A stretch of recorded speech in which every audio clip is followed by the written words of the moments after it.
Degree in University Studies Business. He does have 2 years eligibility left with Arkansas.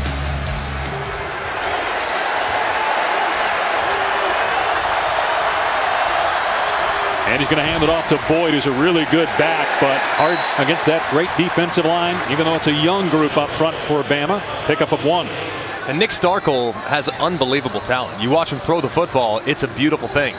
Great revolutions, excellent velocity, top shelf accuracy, but the comfort level within the offense has been a bit of a struggle. That's why they've rotated back and forth between Ben Hicks, another grad transfer. So Starkel's shot tonight definitely has more upside. Here's Boyd again, and stacked up again after a 2-yard pickup. You mentioned Hicks. Now, he is available, but he's been bothered by a shoulder injury to his left shoulder, so he would only play in an emergency. There's Hicks, senior from Waco, Texas, grad transfer from SMU. And there's also John Stephen Jones, Jerry Jones' grandson. We could see him tonight. And not just in a situation if Starkel is injured. They have a package for him and might play him. Third down and long for Starkel. And a receiver is wide open. It's Boyd.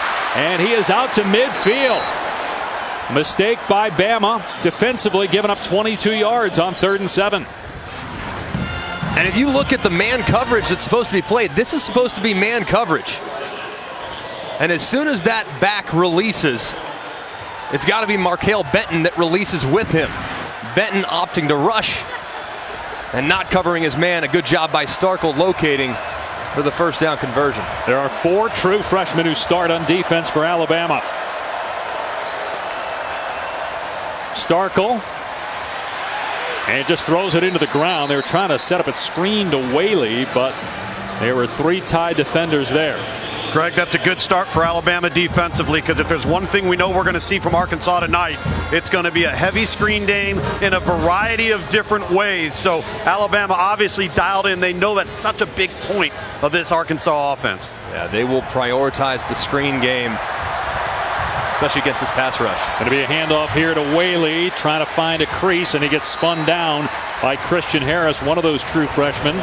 He is from Baton Rouge, Louisiana. So 3rd and long coming up again here for the Razorbacks. Alabama on that first 3rd down. A busted coverage. It was pretty simple coverage, frankly. Just man-to-man with 2 high safeties. Let's see if Arkansas can confuse this young Alabama defense again on a critical down and distance.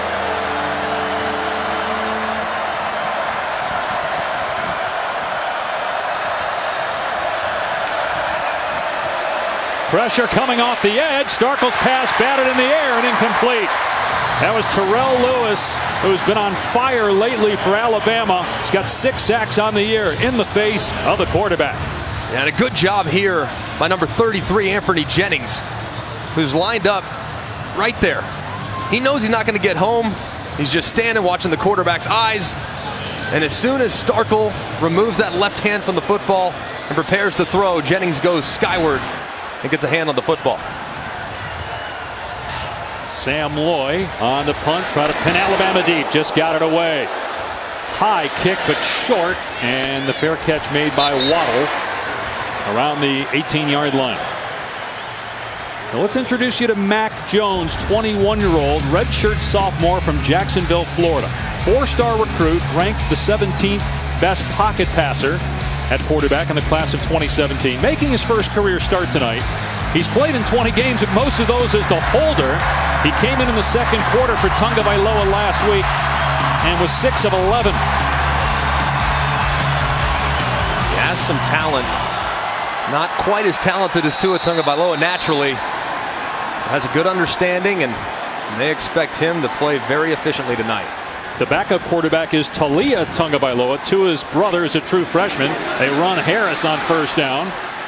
And he's out to about the 21-yard line.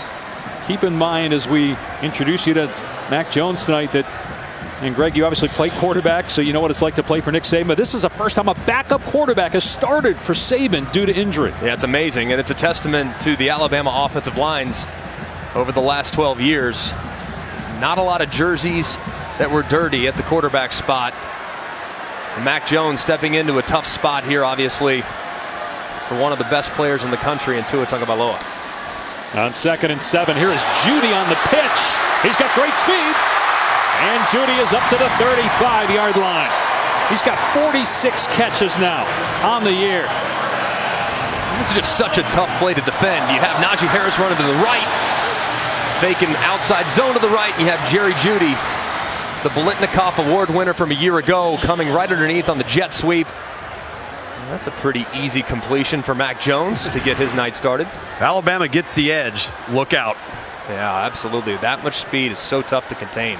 Probably the best receiving core in college football, which will certainly help Jones. And if they run the ball like they are on first down, that'll also help. Gain of 3 or 4 there for Harris. Greg, don't you feel like tonight, not to take anything away from Mac Jones, you want to run the offense, but even if the numbers aren't ideal for Alabama within the box for Arkansas's defense, you got to just want to line up and run the ball. Get the big guys ready to roll and just get downhill on Arkansas. Yeah, you got to challenge the other 10 guys with a backup quarterback in there to elevate their level of play, and it certainly starts at the line of scrimmage. That's Devontae Smith in motion, so they run the play. They ran to Jeudy. Smith gets the corner and close to a first down. Going to mark him just short. It'll be 3rd down. So you got Jeudy with 46 catches now. Devontae Smith has 40 on the year. He also has 9 touchdowns. Just ridiculous talent. And we haven't even mentioned Henry Ruggs yet on that receiving core. Yeah, you can run 24 miles an hour, and you also didn't mention Jalen Waddle, who might be one of the toughest guys to tackle in space in the country. On 3rd and short, they get the first down with Harris. Knocked down at the 49-yard line by Cameron Curl. This is the play calling you expected from Alabama here in Steve Sarkisian? Yeah, get the game started for Mac Jones with some high percentage completions. Granted, the 2 jet sweeps have essentially been handoffs. That's a simple stat line, though, for 2 for 2. High percentage completions. Yeah, exactly. Hey, it counts. If you take it the distance. Where were those when we played? Yeah, I wish we had those. Goodness gracious. When we were playing Lugs, that's for sure. That would have padded the stats a little bit. Harris off the right side, cuts it back. Great balance by Harris inside the 40-yard line. A pickup of about 13 on the play before Jamario Bell makes the stop. And you're going to see Najee Harris utilize this jump cut so much. Here it is, jump cut. He does such a great job for a guy that's 230 pounds of dropping his hips and stopping on a dime. More of a downhill runner than they've had in the past, but certainly capable in the open field as well. High snap, and Jones able to get it to Harris. So on a broken play, they still get positive yardage. Wow, Joe Fouché just levels Harris on the far sideline. Yeah, that's a good job by Mac Jones corralling this really high snap, making something out of nothing. Dangerous snap there by the Florida State grad transfer, Landon Dickerson. 8th play of the drive here. Jones off play action, and a good tackle against Forrestall by Cameron Curl, a 3-year starter. So it'll be 3rd down and 6 now for the Tide. And you got to think 4-down territory right here for Alabama, plus yardage. Trust your defense, plus territory. So you have 2 downs to get it. I would expect an RPO here with Mac Jones. We could potentially hand it off, or if a guy slips free, he might be able to find him downfield. They shift Jeudy into the backfield, and they're going to set up a bubble screen. It's caught by Jeudy, and he's got the first down.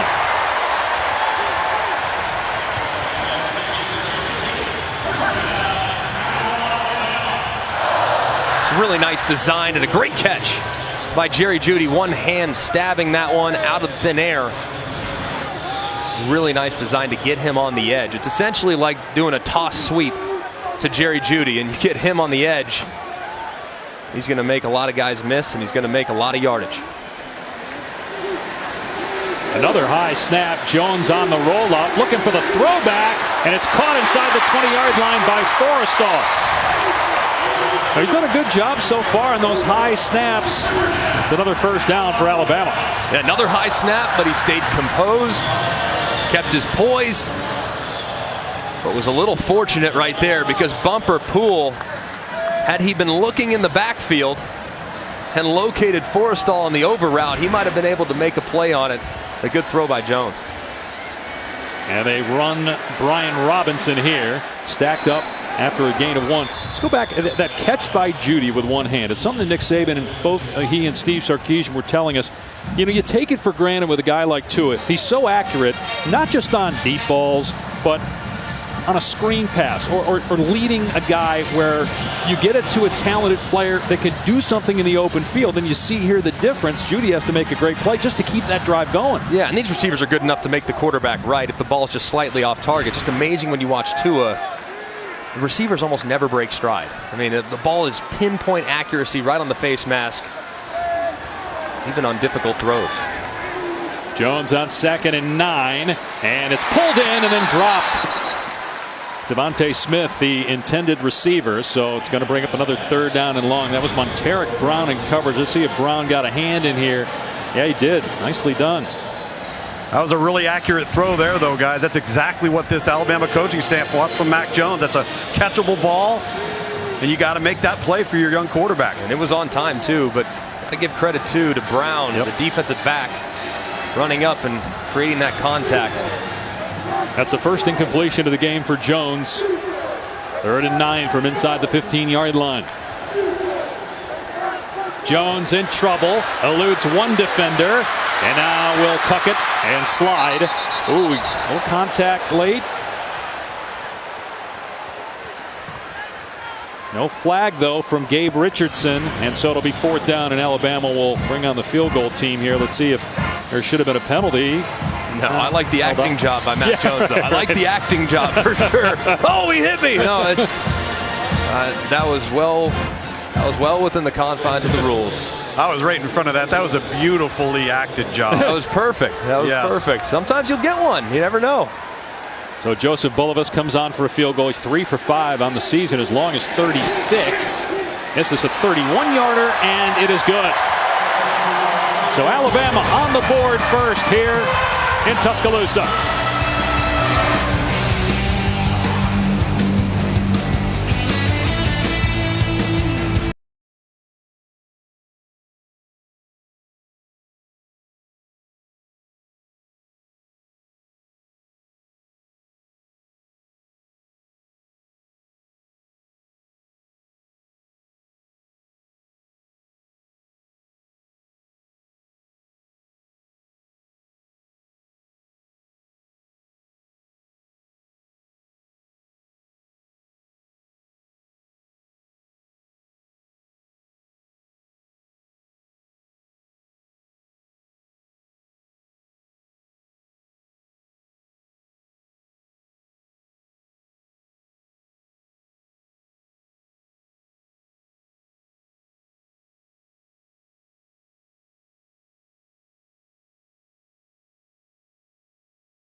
Yeah.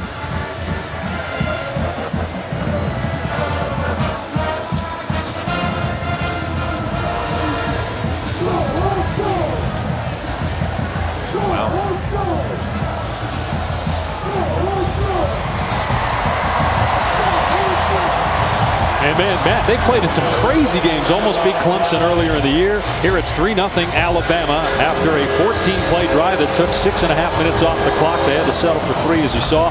Here was how the offense did once Tua Tagovailoa went out with an ankle injury at the 6-minute mark. They only ran 35 plays the rest of the game and had fewer yards than they did with Tua.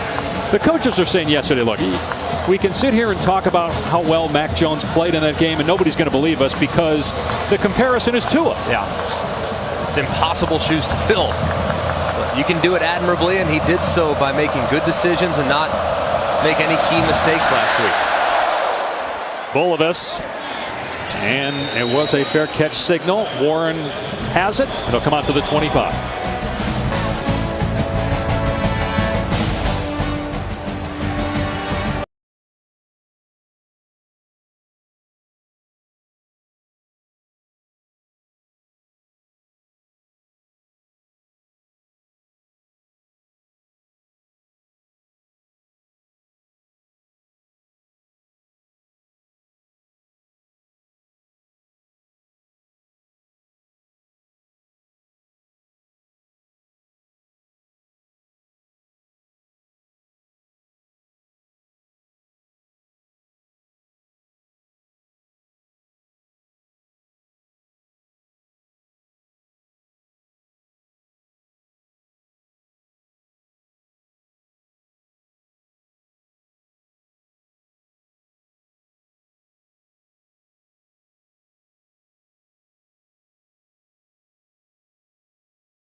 ESPN College Football is presented by Hampton by Hilton.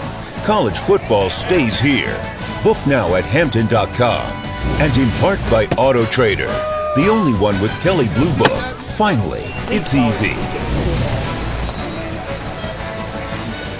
Roasting the Razorback, literally and figuratively, perhaps. You can check out our alternative angle Xfinity Skycam coverage of tonight's game streaming live on the ESPN app.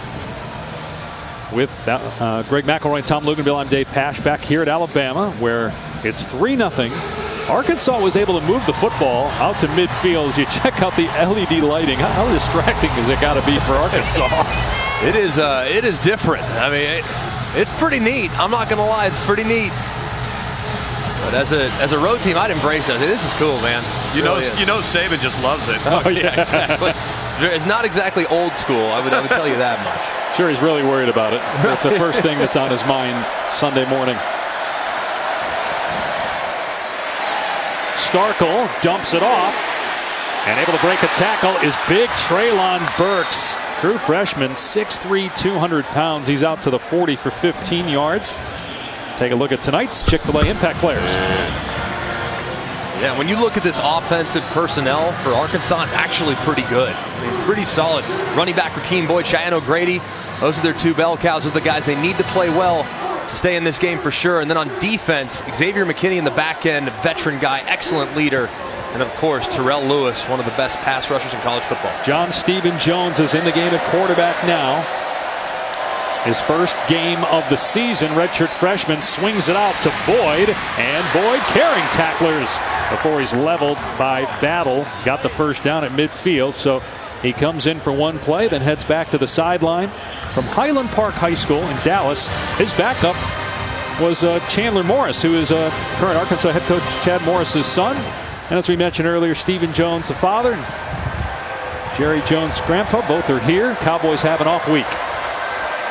Starkel back in now. Second time Arkansas has been to midfield. They moved the ball in Alabama last year in Fayetteville. Boyd has running room off the left edge. About 9 yards before Anthony Jennings makes the stop. There's Cowboys owner Jerry Jones. It's got to be so special for him knowing he's a Razorback. His whole family's Razorbacks. And now his grandson, of course, playing quarterback for the Razorbacks. Had a tremendous career in high school in Highland Park, and looking forward to seeing him get more opportunities as the year goes along. Bad snap, ball on the ground. Starkel can't get there, and it's picked up by true freshman Christian Harris. Takes it back inside the 15-yard line. A colossal gaffe by Arkansas on the snap.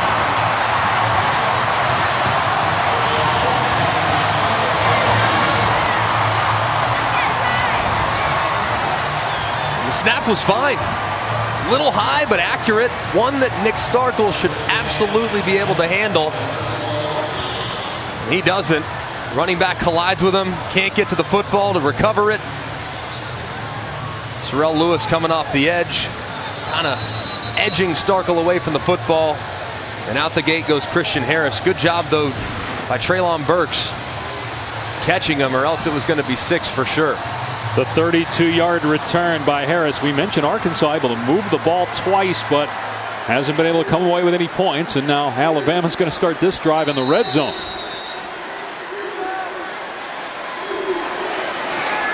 Rolling out Jones, looking, end zone. It's caught for a touchdown. I don't know if Ruggs was the intended receiver or not. Officials are having a conversation, and now they're saying incomplete. Ruling on the field is incomplete pass, second down. So they must have ruled that Ruggs stepped out of bounds, but they didn't announce that. The ruling on the field of incomplete pass is under further review.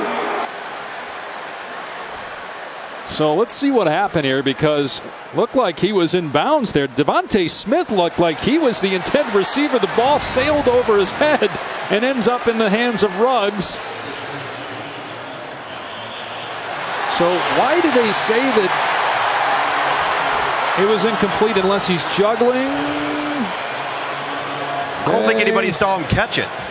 So he's juggling. He has control, and looks like those two toes are clearly in bounds. I'm not really sure what could lead you to think that that was incomplete. Maybe they were as surprised as everybody else in the building when Ruggs was sitting there in the back of the end zone. Yeah, Guys, I think it was the contact on Devontae Smith. After further review, the ruling on the field ruling is it's a touchdown.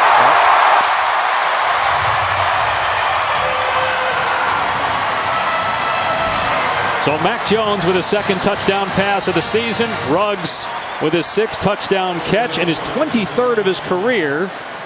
He is now all alone in second place. He was tied with Jerry Jeudy. Amari Cooper has 31. That's the school record. Now 23 for Ruggs, a junior from Montgomery, Alabama. And the extra point makes it 10-0 tied.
Here in Tuscaloosa, will it be Mac Jones at quarterback then, or would Tua be back for that contest? Auburn drops to 6-2, 3-2 in the SEC with that defeat. I had a feeling that Auburn's defense would play well today. I really did. I thought that they would do some things that would make life difficult on Joe Burrow, but LSU is for real. You have to respect that personnel they have at wide receiver. Could be a matchup of the top two contenders for the Heisman Trophy. And boy, I'm not sure why he would touch that ball unless he signaled for a fair catch. And if he did, it comes out to the 25. If he didn't, he's out of bounds at the 8. Inside the 25-yard line, 1st and 10 at the 25. I don't know why you'd even get close to the ball there that's going to sail out of bounds, because you actually get better field position if it goes out of bounds. Right. I mean, he definitely signals fair catch. I just don't think he realized where he was on the field. I think he recognized and realized that he was that close to the sideline, because naturally you just let that thing sail out of bounds. He just gave up 10 yards. Pick up some free yardage. A couple of self-inflicted mistakes so far from Arkansas. You just can't have those against a team like Alabama. So a 10-0 4-minute mark of the first. They come back with Boyd running up to about the 27. Christian Harris had that fumble recovery on the last possession. Takes him down after a gain of a couple. This Arkansas offense has good skill. I mean, I really like their tight end O'Grady. I think their running back Raheem Boyd and Debois Whaley both do a really nice job. Boyd a little bit more of a home run hitter. And their young freshman receivers, both Burks and Knox, they have a chance to be really, really good down the road. Still young, still figuring things out, but this group have a chance to be something here in a couple years. Starkel behind the receiver, Mike Woods, incomplete. Going to bring up 3rd down and long. I mean, Luke's obviously you're covering, the recruiting thing daily. Sure. Has Chad Morris improved this roster over the last year plus? I really think he has. It started with a top 20 class in the 2019 class. They're off to another strong start. The question is, can they get linemen in the trenches, offensively and defensively? Greg referenced the skill. They're starting to really improve on the perimeter on offense. I mean, it's such a weird shift. You went from a Brett Bielema coach team where it was all about offensive linemen, right? Running the ball, pro-style offense mostly, to now what you have here. Pressure off the edge. Starkel hits Whaley, who's out at the 40-yard line. They finally catch up to him at the 43. Surtain on the takedown, but that's a big play to move the chains. Yeah, you're going to see pressure up the middle, which is going to have one-on-one coverage on the end of the line of scrimmage. Whaley working against Anthony Jennings, who's really a lot better rushing the passer, getting after the passer, but in coverage, it's going to be tough for him to keep up with the speedy Whaley. Good design there from Arkansas. 16-yard pickup, and now Whaley will get the carry. He's mauled after a gain of about 4 out to the 46. Raekwon Davis with the tackle. Greg, you see the true freshman Stromberg there matched up man-to-man with the big number 99, Raekwon Davis, lined up right over him. Welcome to college football, fella. Yeah, Stromberg's what, 250, 260 at the most? They say he's 285. He's listed at 266. I think he's somewhere in between. 264. But it's going to be a tough task for him to handle Raekwon. There's Starkel over the middle, ball batted in the air, a diving interception attempt by Jennings, and it is an interception. Back-to-back turnovers by Starkel.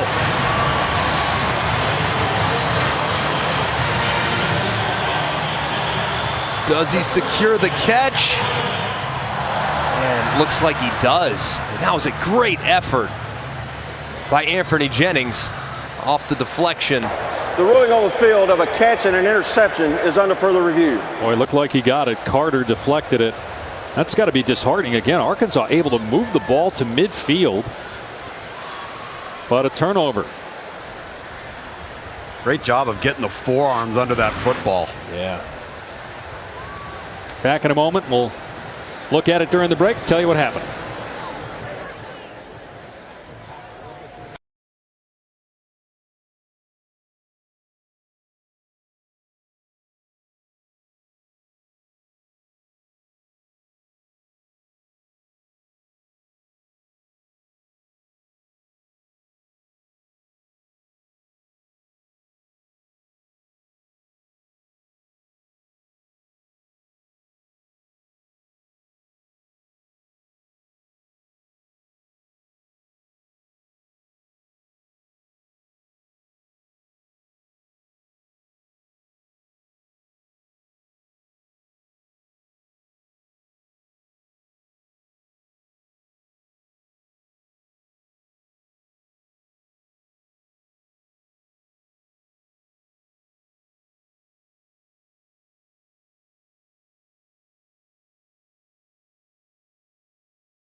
So ruling in the field stands. So look at the 3 drives. And remember, that first drive was a punt, but they were in Alabama territory when they punted. They were in Alabama territory when they lost the fumble, and they were at midfield when Starkel just threw the interception. Jennings with a great play to pick it off the ground.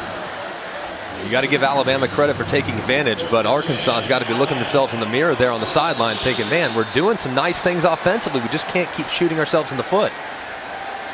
So Alabama will start in plus territory here. Play action pass for Jones. Steps up, throws a deep ball. Judy wide open, but he overthrew him. Easy 6 if Jones puts some air under that. And these are the things that happen with a backup quarterback. You get sudden change, you take a shot, and you're so excited. And as a result of that adrenaline rush that you have as you drop back, the ball goes just a little bit too far, a little more air under it. And Jerry Jeudy would have been able to track that down. Beautiful route on the sluggo out of the slot. Mac Jones just a little off the mark there. Obviously, I mean, that's what Tua does maybe better than anybody in college football, throwing that deep ball with accuracy. Harris, another jump cut. He's down to the 40-yard line for 8 yards, brought down by Bumper Pool. Yes, that is a real name. That is his given name. As you look at Tua, he's having another incredible season. He's only played in the 4th quarter in 3 games, yet he's got 27 touchdown passes on the year. One of those guys, you watch it, there's an inaccurate throw, or just a slightly off-target throw, you look and say, okay, what happened? Something had to have happened to force the inaccuracy. He's so special, and his instincts and intangibles are what make him really, really unique. Layers the football and just has incredible instincts in the backfield. Gonna run it here on 3rd and 3, and they pick it up easily. Harris inside the 25. He gets about 20 on the ground on 3rd down and short.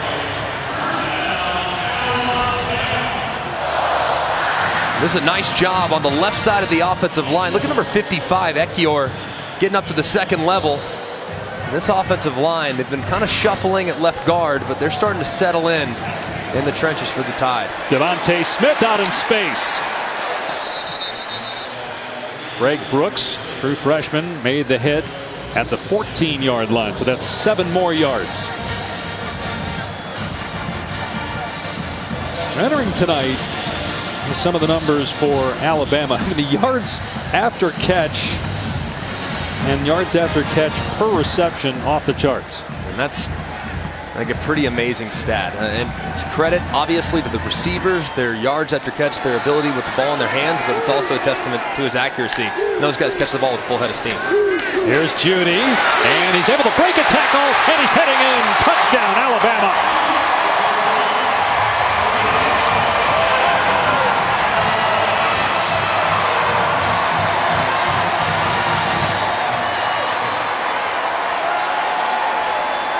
So Alabama takes advantage of those 2 turnovers by Arkansas, turning both into scores.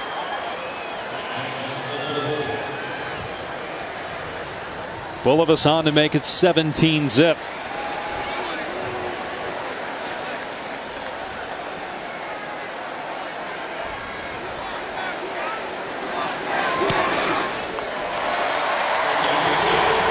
Take a look back with our Buick Drive recap, as Alabama's up 17-zip late in the 1st.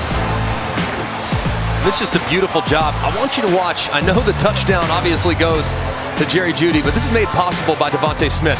His job when blocking the bubble is to block most dangerous. And he looks at it, he identifies, he says, nope, actually Cameron Curl is most dangerous. Let's get Jerry Jeudy one-on-one with Brown, with a little bit more room to make a guy miss. Obviously, Jerry Jeudy does that so often. And he walks into the end zone. Mac Jones, gotta love those touchdown passes right there.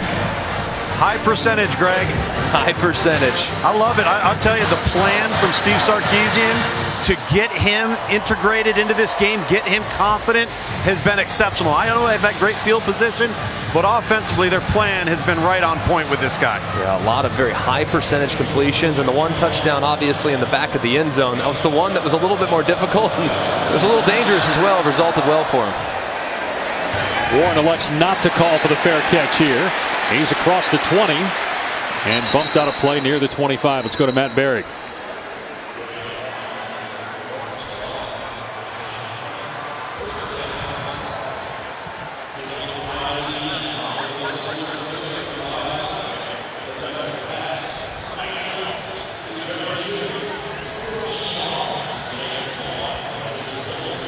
should remind everybody, I don't know if you saw that pop up and it caught your eye and you said, wait a second, SMU and Memphis, the ABC primetime game, but that is a huge game next week.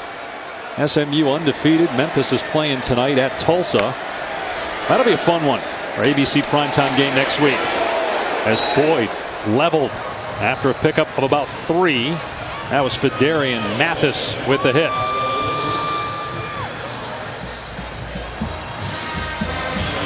So that'll be it for the first quarter. Alabama puts up 17 in the opening 15 minutes, and the Tide in command on homecoming after 1.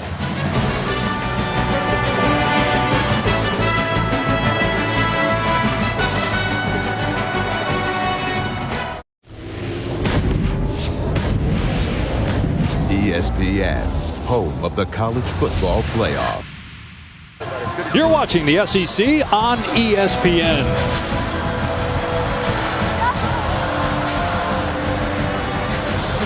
This season, for every field goal and extra point made by participating universities, Allstate will make a contribution to the university's General Scholarship Fund. Thank you, Allstate.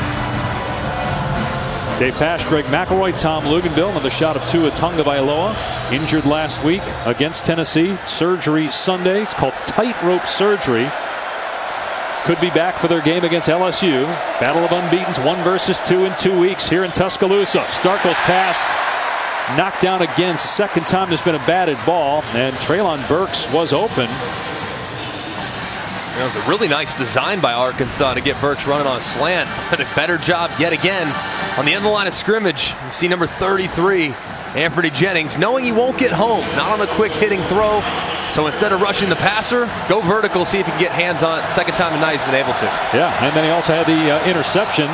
There was contact. Alabama jumped into the neutral zone there. Tell you, they're fortunate they did bat it down, because that thing might have been off to the races. Christian Barmore Offside. Contact by number 58 defense. 5-yard penalty. Still third down. So that was on Barmore, so it'll make it 3rd down and 2. Alabama uncharacteristically has had a bunch of penalties this year. As you can see, penalties on 3rd down are probably what irritates Nick Saban the most, and the pre-snap penalties at that. Effort penalties happen, but when you have issues before the snap, that's a lack of focus. Nick Saban can't be happy with the 3rd and 2. Starkel on 3rd and 2. Throws it down the sideline on a back shoulder pass, and Woods unable to come up with it. Trayvon Diggs, a very long corner, senior, older brother Stephon, member of the Vikings. Good play here by Diggs. And a well-thrown football. I mean, right on the money. A little contact there, obviously, between Diggs and Woods. But I think it's a good no call, as Diggs tried to get that arm in there to knock the ball down. Good defensive play. Sam Loy will punt it away here. Waddle is under it, and fair caught at the 29. And Mac Jones has done a great job so far, because Steve Sarkisian has really done a great job. Just getting him some easy completions, getting him going with the jet sweep, and then basically a toss sweep to Jerry Jeudy. Nice easy completion behind the line of scrimmage. Then they move the launch point, allow him to see the field a little bit more clean. One of the 2 inaccurate throws that we saw was right there, a little off the mark. I think he tried to hit Devontae Smith, but Ruggs was waiting.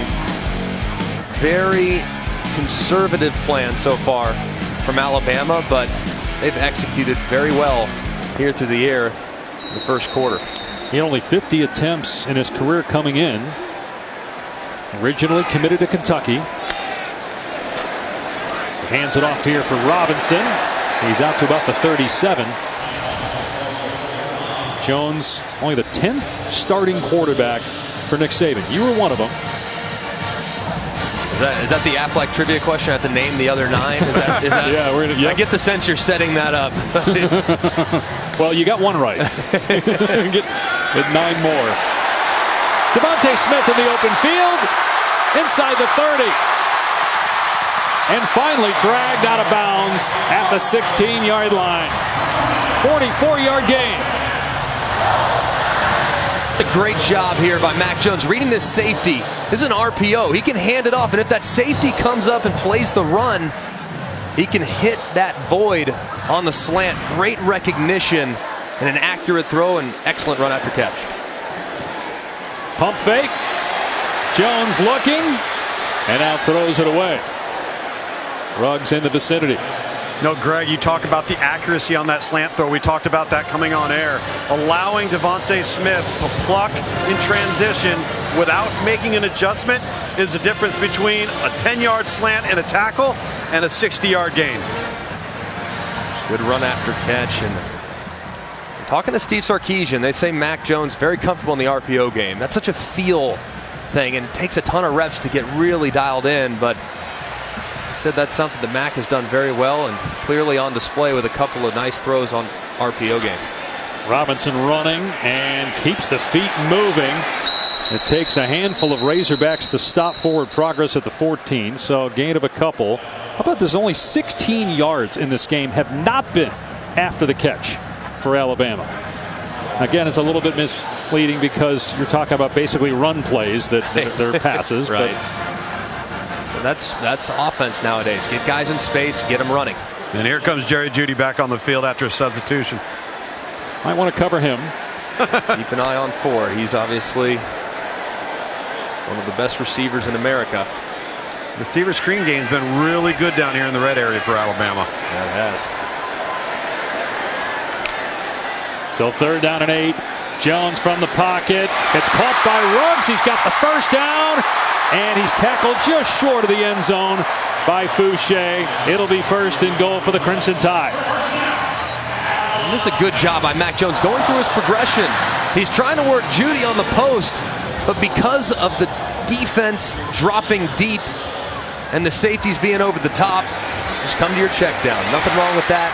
Ruggs is there. A little bit of a rub there over the football as Ruggs creates some separation. Good job getting through his progression by Mac Jones.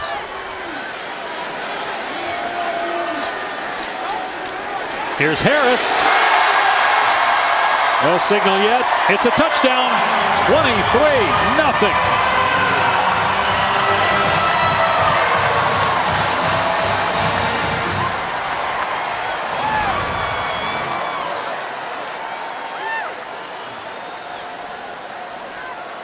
You can see Najee Harris obviously break the plane.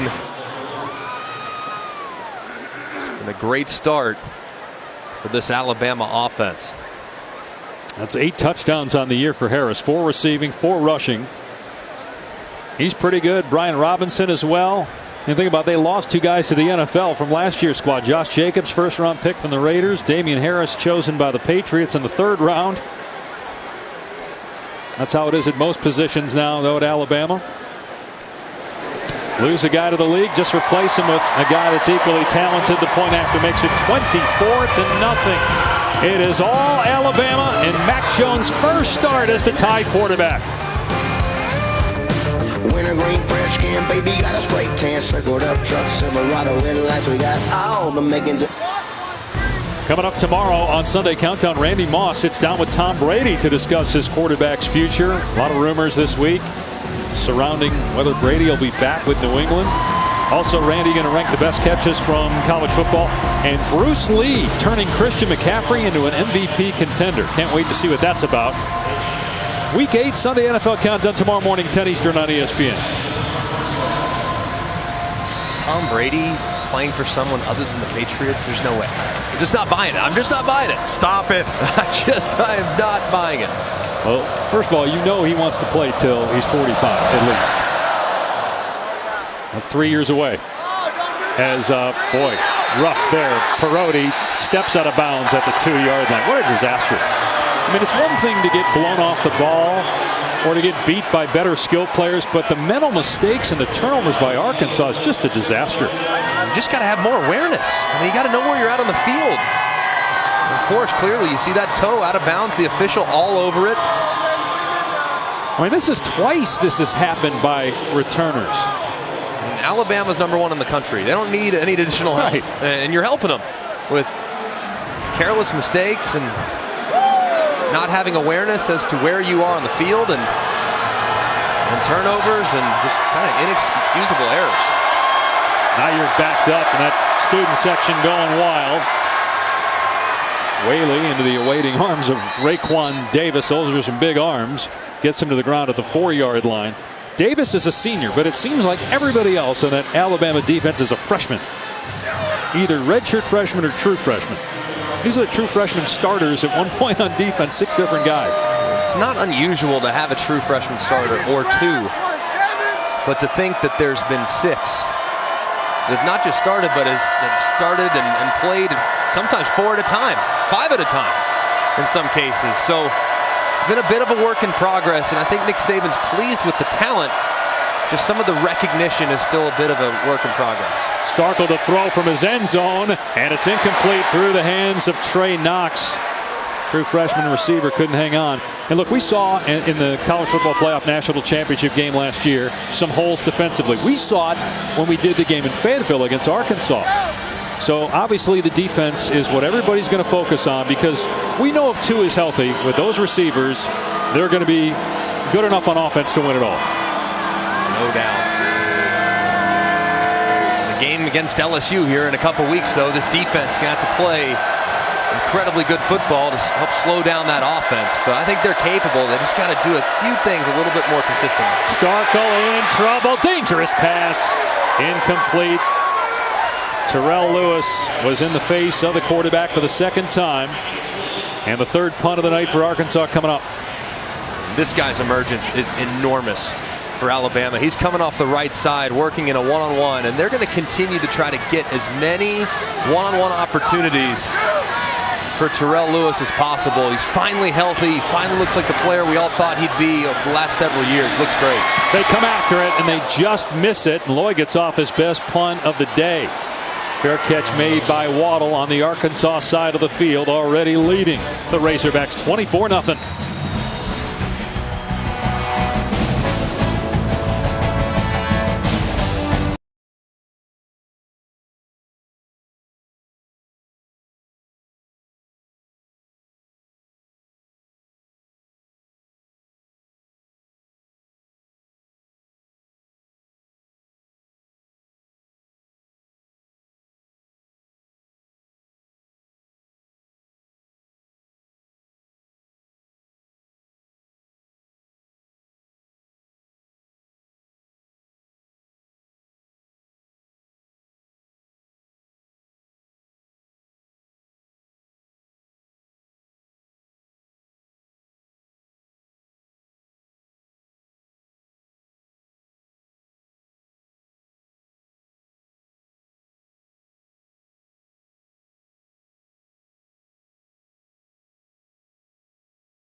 ESPN College Football, brought to you by Lexus. Experience amazing.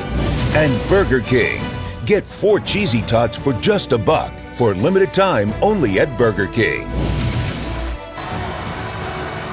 There's our pal Greg McElroy on the right. The 10-year anniversary of the 2009 National Championship team. The first title for Nick Saban in Alabama. The only team to go undefeated. Think about it. He's won 4 championships at Alabama with a loss. And Nick Saban told us yesterday that team has a special place in my heart because all those guys committed to Alabama when we were 6-6. It was this really special group, man. I mean, just an incredible group that we grinded together and we had a lot of fun, that's for sure. Here's Mac Jones throwing to Judy. It's caught again inside the 30. Knocked out around the 24 by McClellan. Here's pregame. A lot of guys from that team. Trent Richardson. Trent. It's good to see Mark, of course. Heisman Trophy winner. It's just so fun to be with all these guys, man. It's just, you don't get to see each other anymore. It's funny down there, a little less hair for everybody, maybe a few more pounds for just about everybody, but it is special, man, to never be able to. I don't know, from that Skycam shot, there was only one guy that had less hair. Well, I can say that much. I can vouch for that. That wow. I know all too well. Here's Henry Ruggs on the pitch. Inside the 20, inside the 10, and out of bounds at the 5-yard line. Hey, look, there were a lot of great players on that team. Obviously, Ingram, we saw Julio Jones, but you were the MVP of the SEC championship game. You guys obviously beat Texas in the national championship. What was it like, though, after the win against Florida? That was the team that everybody thought was going to win the title. That was probably the most special moment of my career, and probably the culmination of a year of hard work. We came up short in 2008, and then Ingram and all those guys came back believing that we can do it. Just have to do a little bit more, and to be able to win the way we did and eventually cap it off with a championship is really amazing. Harris on the cutback, slammed down at the 1. It'll be 2nd down and goal. I tell you, it's a shame you didn't have any good players around you. I'm telling you. What's amazing, though, it's amazing, too, just to think a lot of those guys, though, were not even recruited by Nick Saban. I was one of those guys. We bought in, and we got better, and we just improved and got to a point, once we got some more talent in, that we could contend for a championship. But it was really, really special. Joe Fouché is shaken up. I mean, that championship, that kick-started a dynasty. And what you guys were able to accomplish that year got this place rolling. And I remember looking back before Nick Saban got that job, and you were here. I mean, how did things change? When did you know it could be special? Was it right away when Saban got? Was it the first practice, first game? Yeah. I mean, you knew we were going to be better. I mean, you knew that we had a direction. You knew we were going to get great talent. Really, it was probably 2008 before that season started, and you saw some of the freshmen that walked in that room. Julio Jones being one of them, Mark Ingram being one of them, Marcel Darius being one of them. You start to think, okay, hang on. These guys don't look like we did as far as physically mature 18-year-olds. So you knew at that point that we were on the cusp of something pretty special, and we believed and found ourselves as national champions just a couple years later.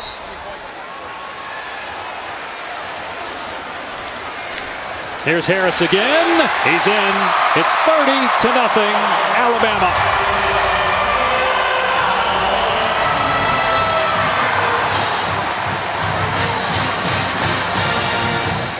Second touchdown of the night for Harris on the ground.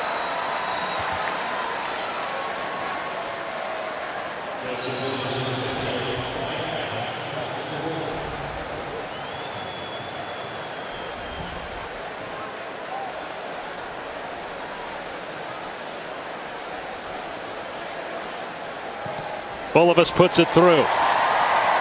All right, let's take you back to when Greg was coming out of high school in 2006. Our national recruiting director, Tom Luganbill, his scouting report. Oh, look at this, though. He was kind. Okay. He says, I don't know if you got it memorized, Tom, but I can read it since you don't have a monitor down there. Tom said that you, Greg, possess all the measurables you like. Adequate athleticism. Adequate? I'll take the adequate. Strong arm. Then he says a very good arm, not great, but capable of making the necessary throws. Yes. Lugs, your rebuttal? Listen, it was 14 years ago. Honestly, and you know what? The first sentence that I can remember, the first sentence of that scouting report states, if I recall correctly, and correct me if I'm wrong, Greg, 1 year as a starter as a senior, and you threw for 4,500 yards, correct? Yes. So why didn't you beat out Chase Daniel the previous 2 years? I'm wondering the same thing. I thought I should have played. No, all kidding. But I think your talent evaluation was more than fair. Okay. And I'd also be lying if I didn't print it, cut it out, and put it on my bathroom mirror every morning as well. You did. That and a picture of Tim Tebow. Gosh, those are the two things that motivated me throughout the course of my career. I've got a scouting report 2019 for broadcasting. Wrap it, Greg. Past the 25 is Warren and brought down around the 29. Less. Matt Berry in the studio. Take it away.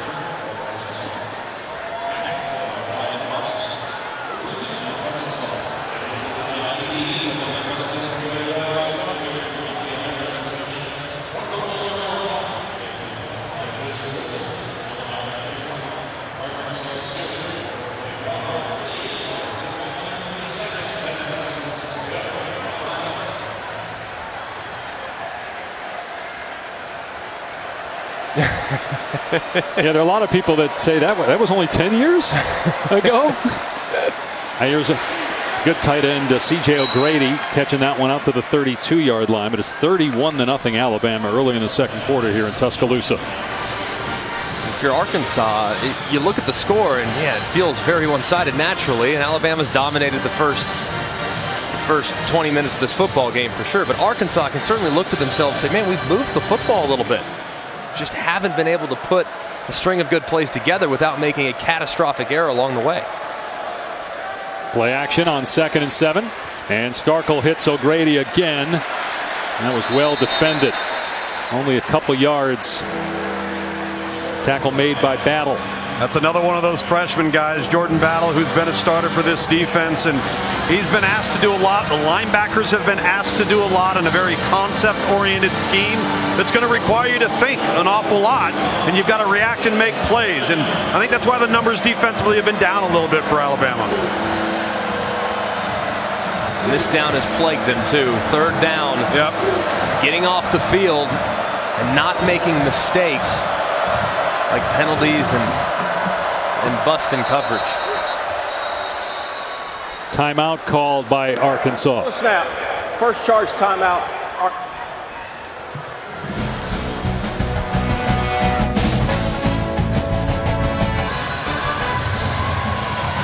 Welcome back to ESPN College Football, presented by Hampton by Hilton as part of Auto Trader Tailgate Week. 31-0 Alabama midway through the second quarter.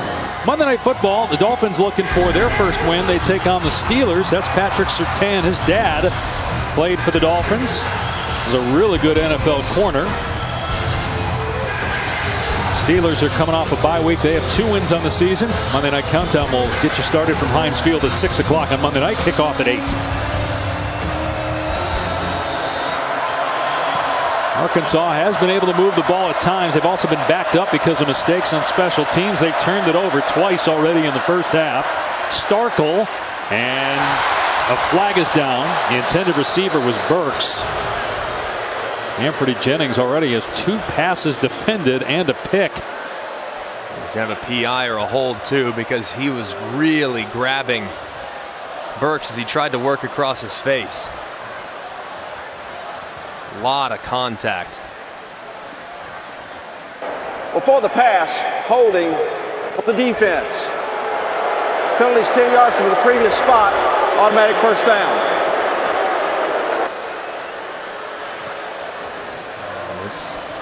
It's pretty clear.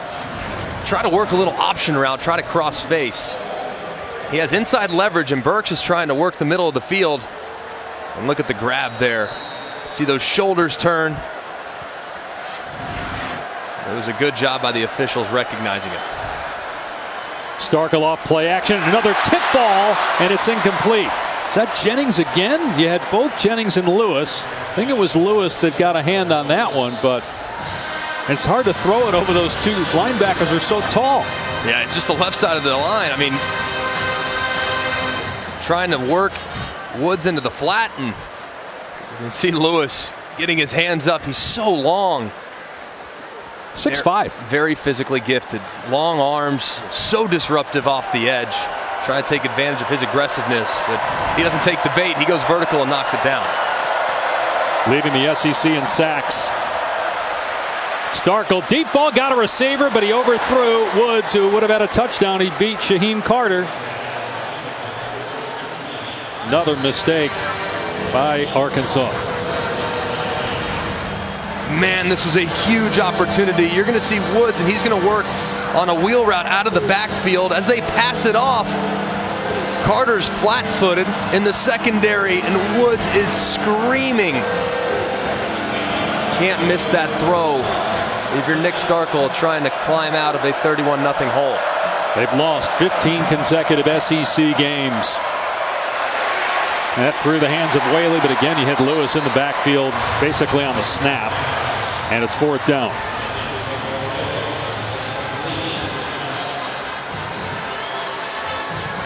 Terrell Lewis finally healthy. He's been battling injuries against A&M 2 weeks ago. It's probably the first time he's been 100% in a while, but he's been a terror for offenses in the SEC the last few weeks. Junior from Washington, D.C. Sam Lloyd a punt. We've said that a lot tonight. Short kick. We've said that a lot tonight. And it will be down to around the 17. Well, tomorrow night after the game, 7:30 Eastern. Boomer and TJ of NFL Primetime on ESPN Plus. Highlights and breakdowns from all the games today. Updates after the Sunday night, Monday night games as well. To get ESPN Plus, download the app or go to ESPNplus.com. Showed you earlier your teammate from that 2019, Mark Ingram, longtime Saint, now a member of the Ravens. They are off this week. Cowboys are off as well. Drew Brees expected back for New Orleans. Patrick Mahomes will not play for Kansas City. It's remarkable that there was even discussion that he might play. There was discussion by the media. I don't think there was any realistic possibility that Andy Reid would run him out there not at 100%. Robinson out to the 20-yard line. Gain of a couple. That's a guy in Robinson too. Like, we talk so much about Najee Harris, obviously 5-star recruit coming over from California, the next great one. Well, right here, just a few miles, is Brian Robinson. Just a few miles away, and sure enough, he has turned into a freight train. Big body back that runs angry, and it's been a really nice compliment to Najee Harris. Here's Devontae Smith with running room again. Here comes a flag. It might be on Judy. Smith is into Arkansas territory. And Smith is shaken up. Boy, that's not good.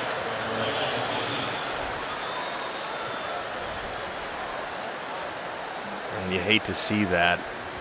If they are going to get Judy with a hold, man, see Devontae Smith had such a great year down on the field. Hope he's okay. After the catch and during the run, holding number 4 offense.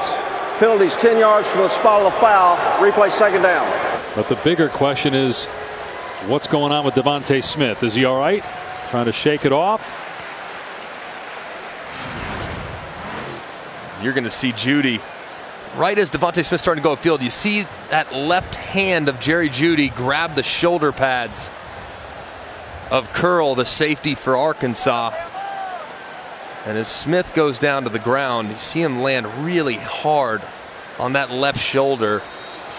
That's what he grabs to as the trainers tended to him. Hope he's okay.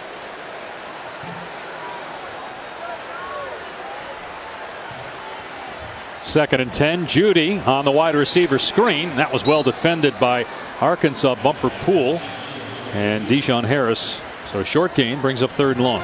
This is the single greatest confident throw offense maybe of all season. I mean, just constantly dink and dunk. Everything's lateral. Yep. Very easy, simple plan. Allow your playmakers to take over and run in space. It's been a masterful job putting together this plan by Steve Sarkisian to make Mac Jones comfortable. On 3rd and 9, Jones back to throw. Hits Judy. Judy trying to shake a couple guys, can't. He'll go down at the 20-yard line. Be interesting, depending on how long Mac Jones plays in this game. And you're up 31-0, so you don't want to rub it in, but to your opponent. But at some point, don't you want to see him throw the ball down the field, because who knows if Tua is going to be back for the LSU game, or if something else happens to Tagovailoa at some point during the season. You want to know if Jones can make some of the throws down the field. Right? Yeah, and they've called 2 downfield throws. He's 1 for 2, and the second one was a beautiful layered football over the top of backers. P. Ryan's punt will roll down to about the 31.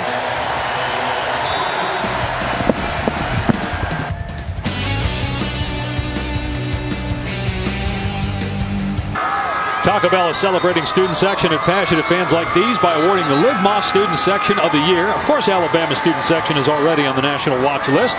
Go to ESPN.com/Taco Bell to see how your school can compete or get the committee's attention by using #LiveMoss Student Section Contest.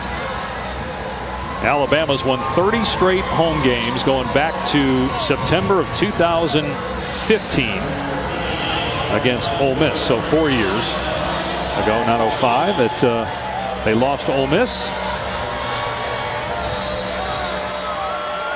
And barring a miracle, it'll be 31 in a row.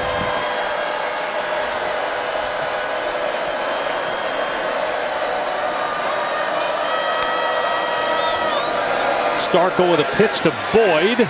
Going nowhere fast. Pushed out by Surtain, and his helmet come off. Well, for the past 11 years, the visitors' locker room here has been called the fail room. And it's not just because people fail here, they lose. It's because the guy that donated the money is named James M. Fail. He's a 1949 Alabama graduate. He was quoted as saying, "Who would want anything with the name Fail on it?" So in 2008, he finally said, "You know what? I saw the visitors' locker room as a potential naming right. I said, it's the most appropriate opportunity I would ever have to use my name and put it on a plaque for donation to my school." Whaley out to about the 32. I checked that Burks out to the 32 on the direct snap. Yeah, I don't think Chad Morris enjoyed the fail room very much based on how the way his team has played here in the first half.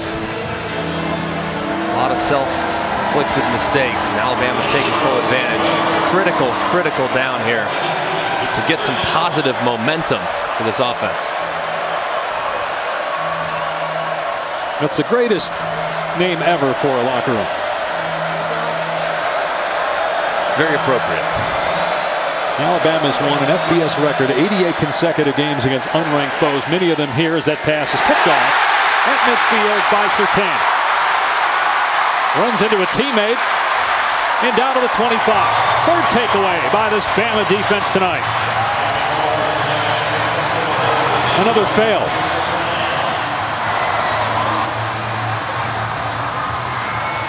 It's a great job by Surtain, being physical, running in phase, a lot of contact. He's trying to make a play on the football. I'm sure Arkansas would say, no, that's way too much contact, but he's allowed to make a play on the football, and it's made possible because of the underthrow, forced because Starkel can't get his weight through the football. It comes up short, and as a result, it's intercepted. That interception was a great play by Surtain, but it was made possible, certainly, by the pass rush of the Alabama Crimson Tide. So the offense starts on the 25. They'll keep it on the ground here with Harris. Another beautiful jump cut.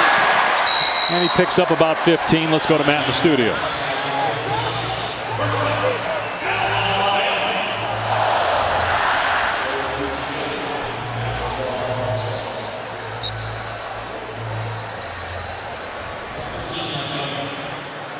And all Alabama here, 31-0 Matt, and the Tide looking for more. This is Waddle. That's a good tackle at the 12-yard line by Cameron Curl. Waddle is not an easy guy to get to the ground. First you got to catch him, then you got to make the stop.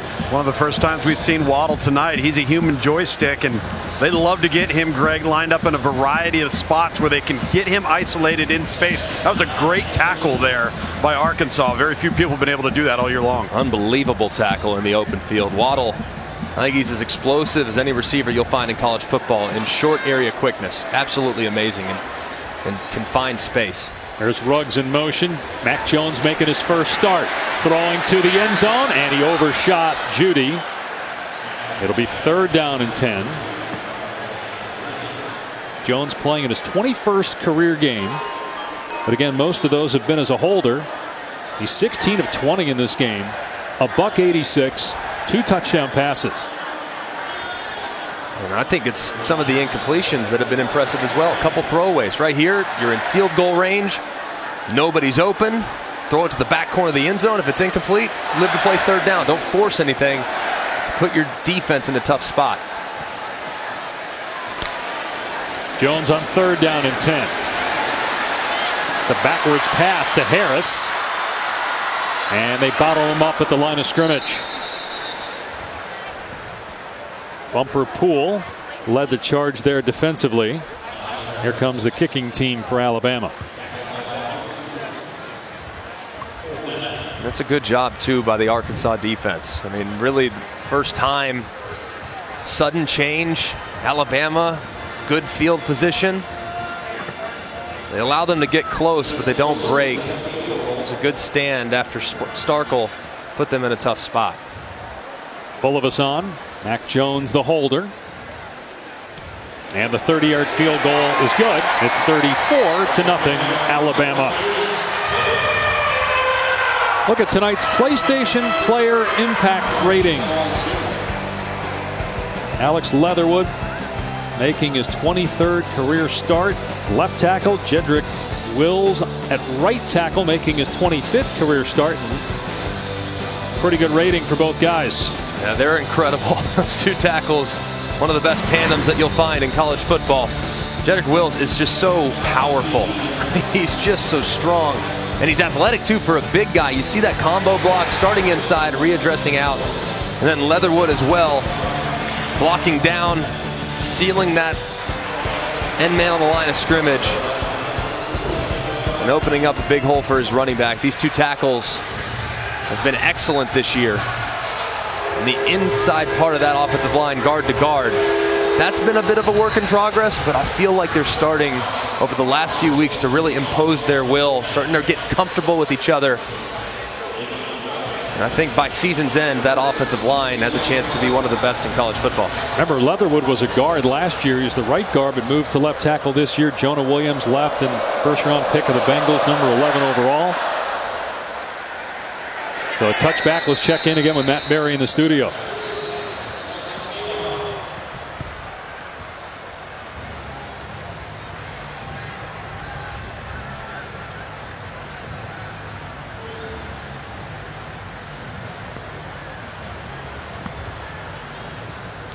So Joey and Jesse, I'm sure, are going to have a lot to say about the Oklahoma game. What are your thoughts on what happened there with Kansas State today? I think right when you started to feel good about what Oklahoma had on defense, they looked a little more like the defense that we saw last year, getting pushed around and really out-muscled throughout the course of the game. John Stephen Jones back in the game at quarterback. I'm going to hand it off here to Boyd. Dragged down to the 30-yard line by Christian Harris. John Stephen Jones, Dad Stephen with the Cowboys, and Jerry, his grandfather, the owner of the Cowboys, went to Highland Park High School. Two-time state champion. Look at those numbers, 90 touchdowns and 19 more on the ground. Yeah, he's a winner, man. This guy knows how to get it done. Obviously raised in a football family. It means a lot to him. He's a really good athlete too. So don't be shocked if you see a little quarterback run with John Stephen Jones back there under center for the Hogs. Listed at 5'11", 199 pounds. He'll hand it off again here. Boyd pushed out after he got the first down. Greg, I don't think they're left with any choice. If there has been something that has created issues for Alabama defensively, if you go back to the Ole Miss contest, it was quarterback run game and misdirection in the backfield where you add an extra gap on offense. And now defensively, Nick Saban, Pete Golding have to change how they defend the box. Yeah, and I don't think anybody knew, including us, that we would see John Stephen Jones tonight, especially with the game here in the second quarter. And you saw Boyd leave as well, go to the sideline. Whaley gets the carry. When Jones was in high school, his backup was Chandler Morris. That's Arkansas head coach Chad Morris' son, and Chandler is committed to Arkansas. Highland Park has a pipeline, obviously, to Fayetteville, and John Stephen's a good player. I mean, he really is. He's a really, really good player, and so is Chad Morris' son. Highland Park's done a great job with quarterbacks over the years. Second down and 5. Whaley again. And first down as he's into Alabama territory. Carter on the stop. 2 timeouts left for Arkansas. Minute 12 to go in the half. Arkansas comes in 0-4 in conference play. Starkel's back on the field. They've had some games where they played well in conference. Lost by only 4 to A&M. Only 4 against Kentucky. And I'm not saying they would have been in this game even at this stage if they hadn't turned it over 3 times, but they did move the ball. The first 3 drives, they got to Alabama territory, but some disastrous mistakes. Starkel taking a shot downfield for Woods. Through his hands, incomplete. Maybe too long. Surtain in coverage. There is a flag down.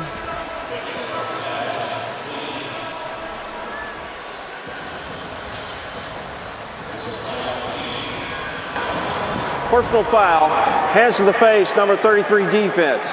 Penalty is 15 yards from the previous spot. First down. It's on Anthony Jennings. And Anfernee Jennings try to create the rush off the edge. You see him engaged here at the end of the line of scrimmage, and you see his hand up there into the face of the left tackle, Myron Cunningham. It's close. I didn't think his hand got quite to the face mask, but I do think it was a good call because his hand was clearly up in that vicinity. And as soon as you see that head go back, the official's going to call it every single time. Greg, that's one of those effort penalties Nick Saban talked about. So on the 31-yard line, here's Hammonds getting the call. And brought down about the 24 by Diggs.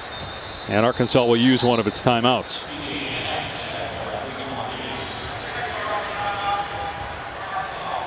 One left for the Razorbacks, 29 seconds to go. All right, so what's your biggest takeaway from what you saw from Mac Jones, Greg, here in the first half for Alabama? Well, I think the offense has been really catered to his strengths. I mean, quick, accurate throws underneath, behind the line of scrimmage, and allowing these wide receivers to make plays in space. I think Steve Sarkisian's done a really good job of avoiding difficult circumstances for him by not taking a lot of chances down the field. So he has missed a couple throws, but for the most part, I think he's been excellent here in the first half of this football game. We may at this point get to see Talia Tagovailoa, who's Tua's younger brother, true freshman. But it won't be because they're upset with Mac Jones. It'll just be because it's a blowout and they want to get Talia some reps. In fact, Nick Saban was asked about that this week, and he went off at the press conference because, the last thing he wants to do is make people think that it's going to be an easy game, and that's why, we're going to try to get guys some work. No, we're trying to win the game. 2nd and 3, Starkel to the end zone, and nobody home.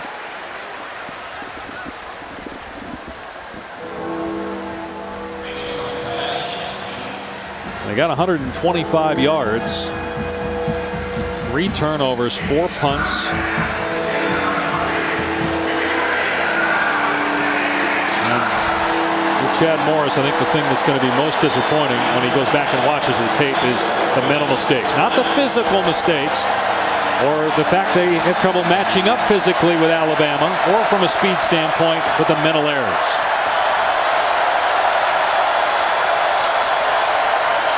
Starkel on 3rd and 3, and another interception. He threw it right to Diggs. And Diggs, who had a fumble recovery for a touchdown last week, has a pick 6 this week. Touchdown, Bama. There's a flag down in the secondary back at the 17.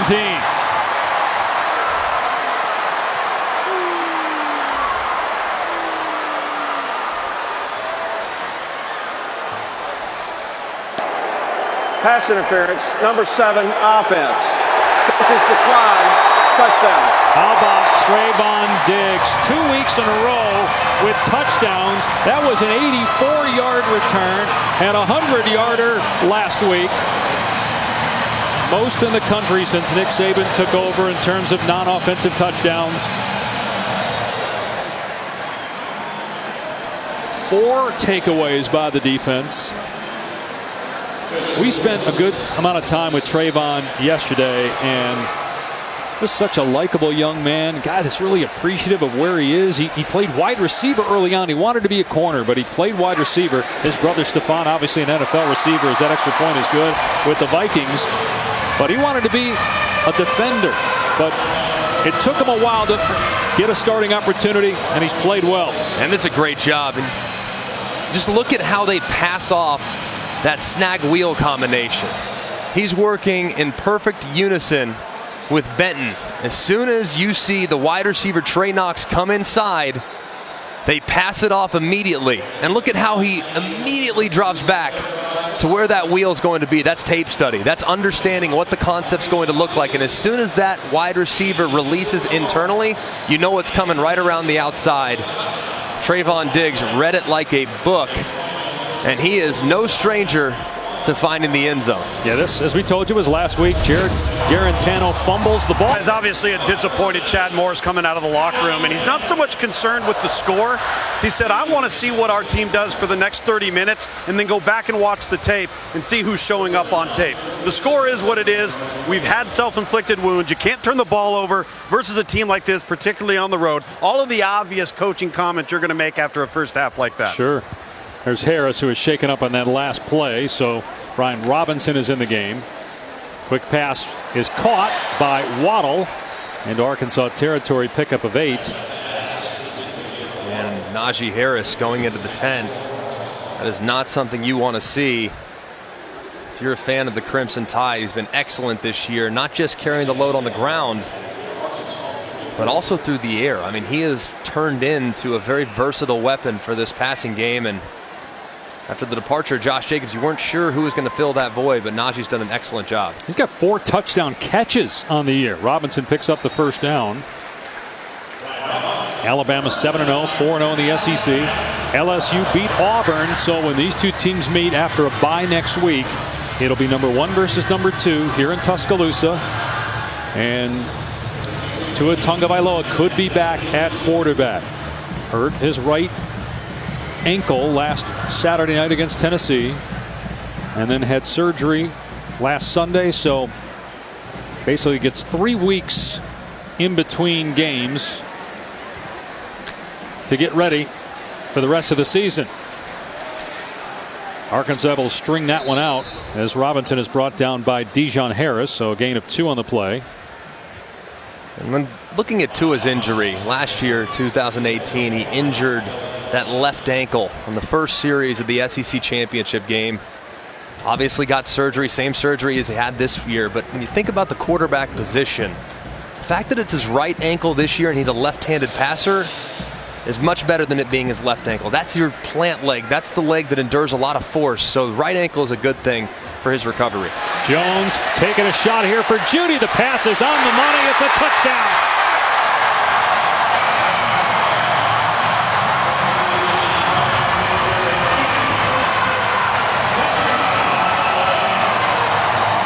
Touchdown toss for Jones, and that was beautifully done from 40 yards away. 2 touchdown catches for Judy.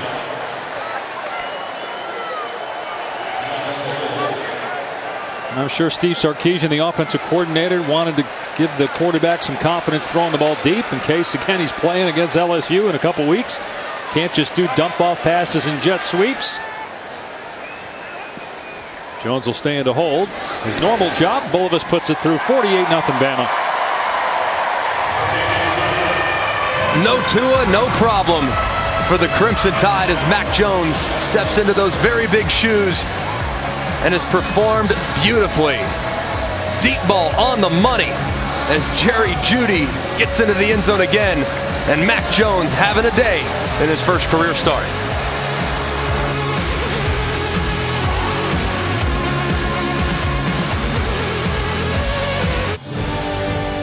ESPN celebrating 150 years of college football. Well, if anybody thought without Tua Tagovailoa, the bye week coming up before the LSU game, that maybe Alabama would struggle today, well, it's 48-0. Bulovas kicking it deep to Warren. And a touchback that'll come out to the 25. So Tua Tagovailoa last week, as you know, it was the right ankle against Tennessee. Had surgery the next day. Last year against Georgia in the SEC championship, it's the left ankle. Same injury, same surgery. It's called tightrope surgery. Now last year, this happened because it happened in the SEC championship game. They were so close to award season that he was getting on a plane and he was traveling to obviously New York for the Heisman. Finished runner-up to Kyler Murray. And there was some swelling. You don't have to worry about that now. They're going to keep him off that as long as they can. I think it was difficult to really attack the rehab as hard as they wanted to, like you alluded to. just knowing that award season was looming, and he was up for just about all of them. So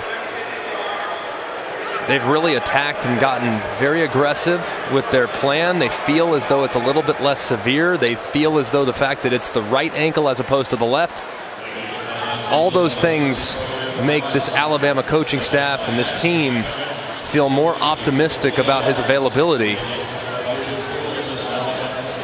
There was unsportsmanlike conduct on Jalen Moody. That's the reason for the long wait here between snaps. And Dave and Greg, I think it is important to note that while it required the same surgery, the severity of it prior to the surgery was not as bad as last time. Correct.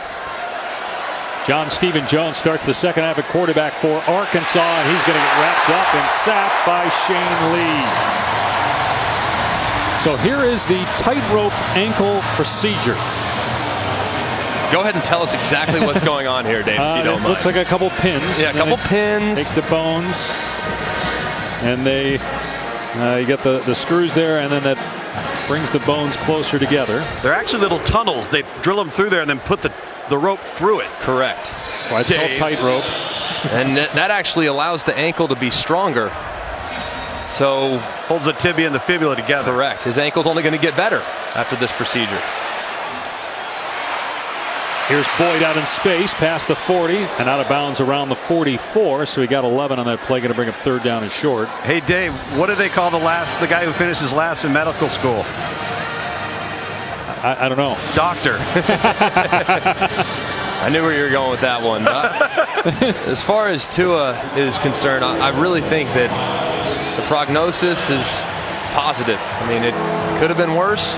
Could have happened at a worse time. Instead, you have 20 days prior to his last outing to heal up and try to prepare yourself to what might be one of the best games of the college football season. I think the other thing too, guys, is it's not just the ankle injuries. I mean, there's other ailments that he's had to deal with here in 2 years.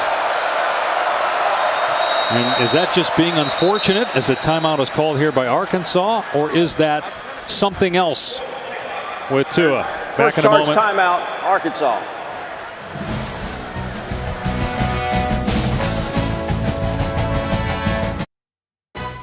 ESPN College Football, brought to you by General Mills. Bring more to your game day with General Mills tailgate recipes. See what you can create at wearetailgatenation.com.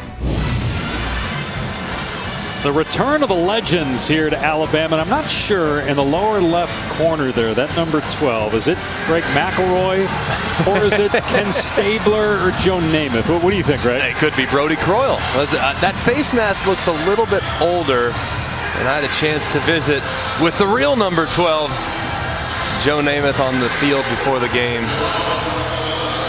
One of my dad's favorite players. The reason why I wore 12 is for Joe, and just love that guy, man. You say he left you a voicemail when you got to Alabama, and you kept it until recently? You had it for 12 years as that ball's thrown out of play. His voicemail was full. So when I signed at Alabama, I got a phone call from a number I didn't recognize. And I left a voicemail, and it was, "Hello, Greg. It's Joe Namath calling. Wanted to congratulate you." So he called me just out of nowhere, out of the blue, and I saved that voicemail until 2012. I had it for 6 years, and I'd still have it if I didn't lose that phone. Sure, you got a phone call from Joe. Prove it. You and your flip phones, Greg. Yeah, exactly. All right, it is homecoming week, and this is a tough job for a young man, but somebody's got to do it. That's be the head coach of the flag football sorority champions, Zeta Tau Alpha, which Mac Jones was. He was the head coach. He was down a plays when they won the championship last year. That's unbelievable. I wonder just how deep the RPO scheme went and what exactly they were doing philosophically. Is it a perimeter or do you want to stretch the field? Do you want to work bunches? Mac Jones, I'm sure they had a good time. Crowd is going wild as Talia Tagovailoa comes in to his younger brother, who's a true freshman, enrolled in January, participated in spring practice. It's a little shorter than Tua. Tua listed at 6'1", Talia at 5'11". He weighs about 10 pounds less. than his older brother. Brian Robinson off the left side, cut down after no gain. Cameron Curl on the stop. Tagovailoa grew up in Hawaii, and they think Taulia has a lot of the same instincts and feel that Tua does, and is a natural passer like Tua. He's got a lot of gifts. I think he's probably a little bit more raw than Tua was when he arrived on campus. I think Taulia is more of a project at this point in his career. But he is certainly going to be in the mix if, in fact, Tua decides to forego his eligibility and enter the NFL draft. It's going to be a heck of a showdown between Taulia Tagovailoa, Mac Jones, and Paul Tyson, the other freshman quarterback. Tagovailoa rolling out. He's a right-handed passer, and he completes it to Ruggs. Don't forget about Bryce Young, who is expected to be at Alabama. That's going to make it real interesting. Here's some of the details. Tagovailoa, number 5 quarterback in the ESPN 300. And they say the main difference, he wasn't quite as physically developed as Tua. Tua arrived on campus and he looked the part. He looked like a junior or a senior already the day he arrived. And Taulia's still kind of forming his body to what he wants it to be and becoming more athletic. Tagovailoa on 3rd down, steps up, avoids a sack, now backs up and dumps it off. Here's Robinson, and he stretches out and has a first down for Alabama. Good job by Taulia keeping that play alive and moving the chains. A great job moving in the pocket. Stepping up, Telvin Agim beats Brown around the edge, and he just continues to create. Keeps his eyes downfield and throws a nice accurate throw to Robinson. It's very close. They gave him the first down on the field, but very close there as Robinson stretched.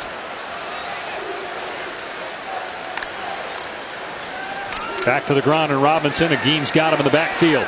Gets him to the ground for a 2-yard loss at the 30. You know, Dave and Greg, talking with Steve Sarkisian in pregame warm-up about Taulia, is he said, you know, one of the things about him is he's got some street ball instincts where he just throw the ball out and say, go get a bunch of guys and play pickup. And he goes, I love that about him. But at the same time, you know, our head coach, Nick Saban, is so structured in how they want to play offensively and defensively that at times he'll come into Steve's office and say, hey, was Taulia supposed to actually do that? And then he's got to kind of talk him out of it. Kind of slow play it a little bit. But the kid is a gunslinger. That's what he is. Right. Had something on that ball as he hits Waddle and put up some incredible numbers at Thompson High School in Alabama. The Tagovailoa family moved here from Hawaii when Tua committed. He's one of those players, too, that he's probably going to be better on game day. I mean, in practice is where the structured guys are probably going to succeed a little bit more, but the guys that are able to improvise and showcase instincts on Saturdays is probably when he's going to be at his best, whereas he might be a little more up and down throughout the course of the week. But that's all part of development and where he's eventually going to get to. Tagovailoa on 3rd down, almost threw an interception. Fouché stepped in front of that ball, but could not make the play. It's 4th down and 3. And this is just youth. They're doubling the tight end, outside in. Fouché is able to play the outside shoulder of the tight end, and on the inside, you have a presence there as well in Hayden Henry. It's just, you got to recognize pre-snap coverage, and that's difficult on a freshman too. See that inside-out leverage against your tight end. True freshman punter Ty Perine with a kick, and it takes a couple of Alabama hops down to the 15-yard line. Midway through the 3rd, 48-0. Number 1 team in the country. College football primetime brought to you by Hampton by Hilton. With more than 2,500 locations, you can follow your team anywhere.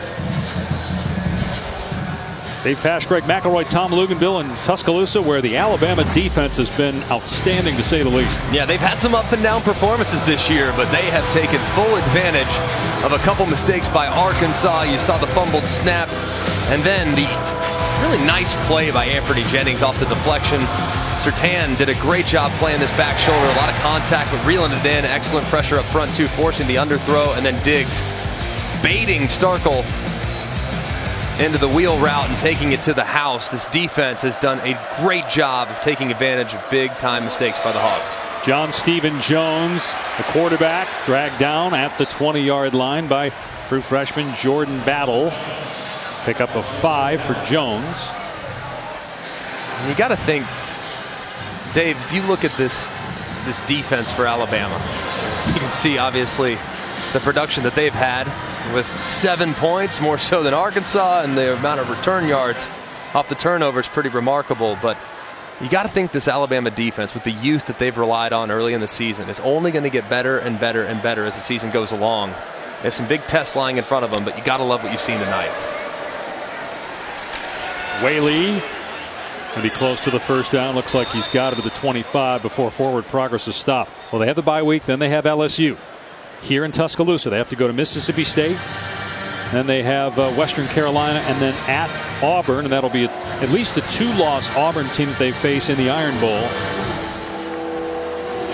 So more opportunities for that defense, but the LSU offense, maybe the best LSU offense Alabama has played since Nick Saban got the job 13 years ago. That anybody's played. Yeah, best LSU offense ever. I don't think you need to really limit it to that 12-year time frame. I mean, this LSU offense and the receivers that they have, I think Alabama has the best skill in America. I think LSU's are close too. Did not get the first down, and on 3rd and 1, he won't either. Whaley is grabbed behind the line of scrimmage for a loss. Force a punt. You had Xavier McKinney in there along with Shane Lee. Well, McKinney, I mean, we talked a lot about guys in the front 7 and at corner, but McKinney, the free safety, he might be their best player on defense. They love him. Hey, he's excellent. I mean, just so cerebral, great leader, the alpha on the defensive side of the football. Just great presence there in the back end. Penalty marker is down on the punt. Fair catch made by Waddle on the 45 of Alabama.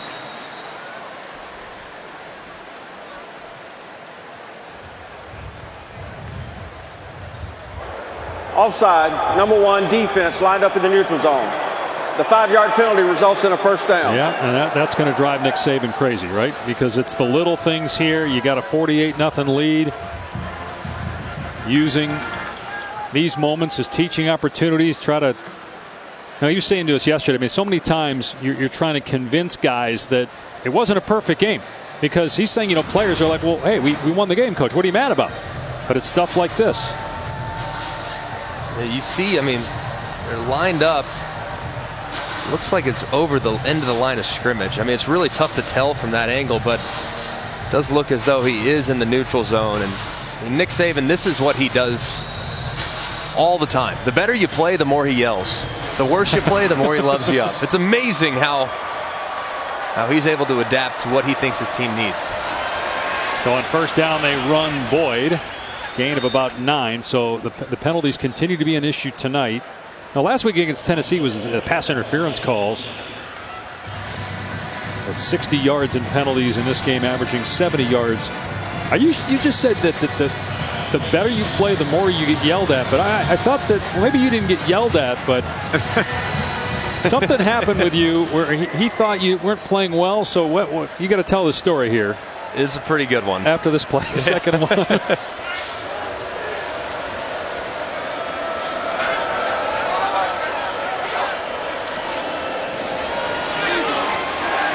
Jones keeps it. It's a first down. Just scoots out of play. All right, so you got to tell the story because it's pretty good. Go ahead. So we played against Ole Miss in 2009, and I didn't play great in that game. I didn't play bad. I followed it up the next week with a really bad performance against South Carolina. That was Mark's Heisman moment, by the way. Went for 250 and on the ground. Mark Ingram.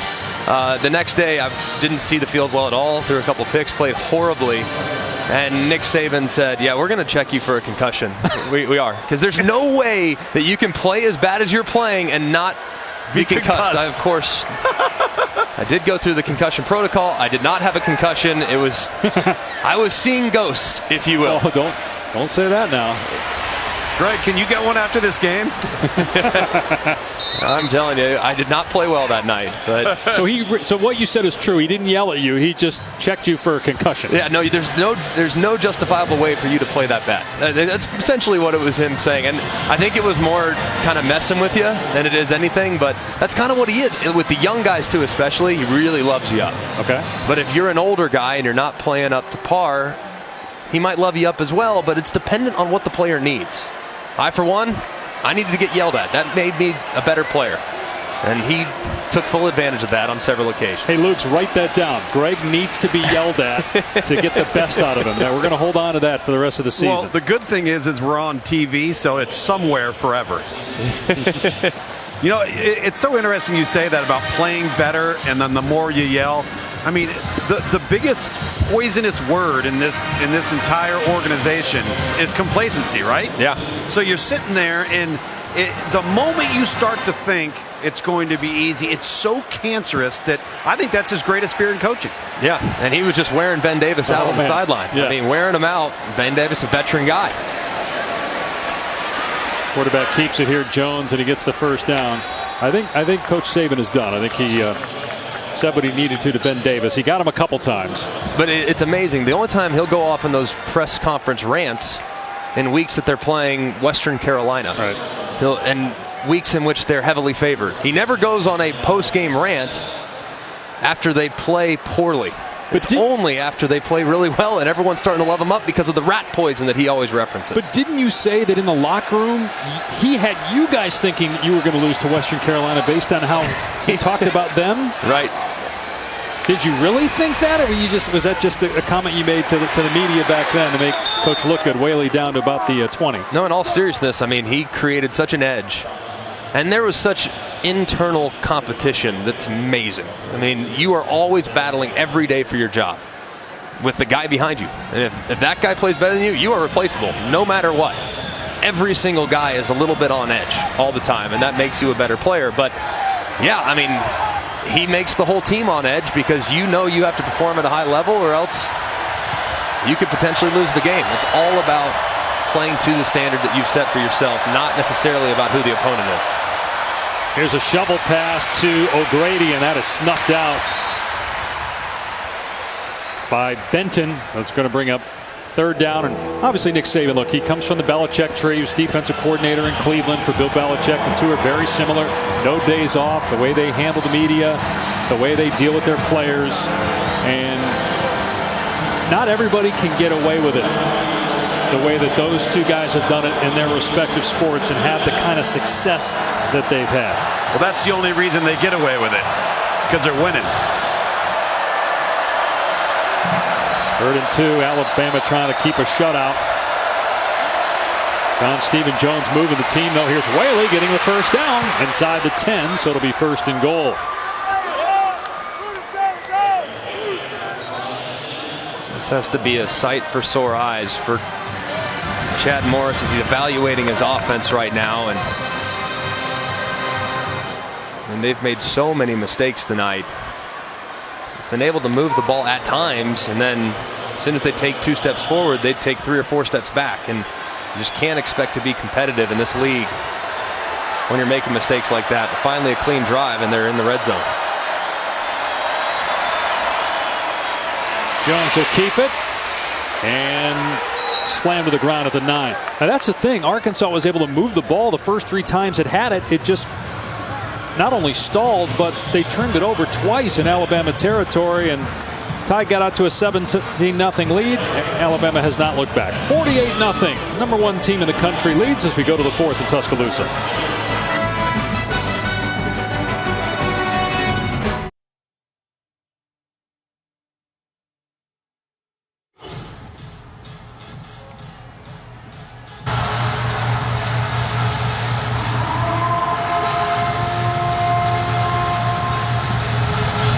And welcome back to Tuscaloosa, where you're watching the SEC on ESPN. The Alabama Crimson Tide has yet to shut anybody out this year, and they lead this game 48-0. Arkansas is inside the 10-yard line, 2nd and goal. John Stephen Jones in at quarterback again. You're going to throw it here to O'Grady, who's past the 5 and into the end zone for the Arkansas touchdown. First touchdown pass for John Stephen Jones. Redshirt freshman from Dallas. Grandfather Jerry, owner of the Cowboys, in attendance tonight. And but C.J. O'Grady setting the Arkansas record for touchdowns by a tight end, his 12th. They've had some good ones too. Hunter Henry most notably, especially in the recent era, but O'Grady has always been one of those guys with unbelievable talent. Certainly come to the forefront this season. And Limpert makes the extra point. I like this design. Just a little inside, and you're going to get O'Grady out the back door. A nice throw by John Stephen Jones. And a good drive by the Arkansas Razorbacks.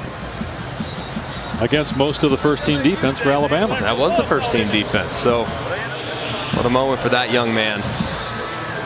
They got 85 yards on that drive. They had 127 yards total prior to that. And you were just saying during the timeout, when it's 48-0, nobody's safe in terms of the ire of the head coach. But it was that offside, right, on 4th and 4 that gave Arkansas another opportunity. That was it. Gave them a first down, and they drove down the field and scored. Good job of capitalizing on one of the few mistakes Alabama has made tonight. Taking advantage of it and cashing in some points of their own. John Stephen Jones going to give Chad Morris a lot to think about here over the next couple weeks as far as challenging Nick Starkel potentially for the starting quarterback. And not a smart play there by Ruggs. And again, Saban is irate just looking at him on the sideline because of Ruggs. Didn't need to field that. That was going to sail out of bounds. Well, you heard Matt Berry mention the name Mason Rudolph. He is the starting quarterback for the Steelers, and you can see him Monday night against the Dolphins on Monday Night Football. He had a concussion week 6, Rudolph, but he's cleared protocol, expected to start. Monday Night Countdown will start us off at 6. I got a trivia question for you. Can you name a guy that's played for both the Steelers and Dolphins that played for Alabama? The tough one. That'd be a really tough one. I'm going to go with Minkah Fitzpatrick. 4 guys for Alabama on those rosters, including Minkah, who was traded by Miami to Pittsburgh. Brian Robinson past the 10 to the 12. So a 6-yard gain. Let's take a look at Mac Jones making his first start at quarterback tonight. Let's look at what he did compared to Tua Tagovailoa and what Tua did in his first start. He's better than Tua. No, let's not get carried away. But it has been a remarkably impressive start from Mac Jones, especially when you take into account that 2 of those balls were thrown away and 1 was dropped. And that first start, correct me if I'm wrong, for Tua came after he had won a national championship. Correct. As a backup. Against Louisville at the start of the season last year. And they're going to have to bench Tua, guys. Yep. Quarterback controversy in Tuscaloosa. Oh, man. The headlines are roaring tomorrow. Can you imagine how are they going to make a decision? Former quarterback at Alabama, Greg McElroy, says there's a quarterback controversy. Oh, absolutely. Perfect. There you go, Feinbaum. Have fun for the next couple. I'm going to give that one to Feinbaum. He can have that one for the next couple weeks, and I'm sure that will light up the telephone lines. Taulia Tagovailoa to his younger brother, true freshman at quarterback. Hands off for Robinson. Gain of about 6 more there for Brian Robinson.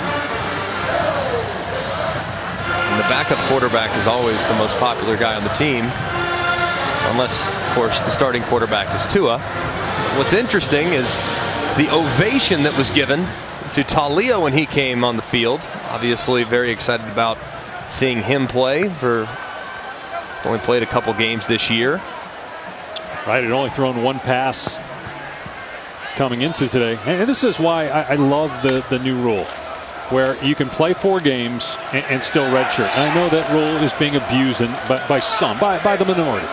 Sure. But for the most part, it's a great tool for coaches to get guys work and not burn their redshirt. And keep guys engaged. Yes. Especially this part of the season, November, when some of the rosters that you'll see across college football, some of them have dealt with a lot of injuries and a lot of adversity.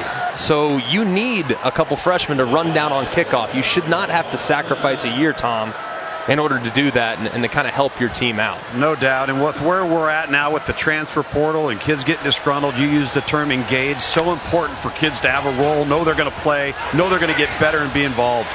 Tagovailoa dumps it off to Waddle, and see where he stepped out.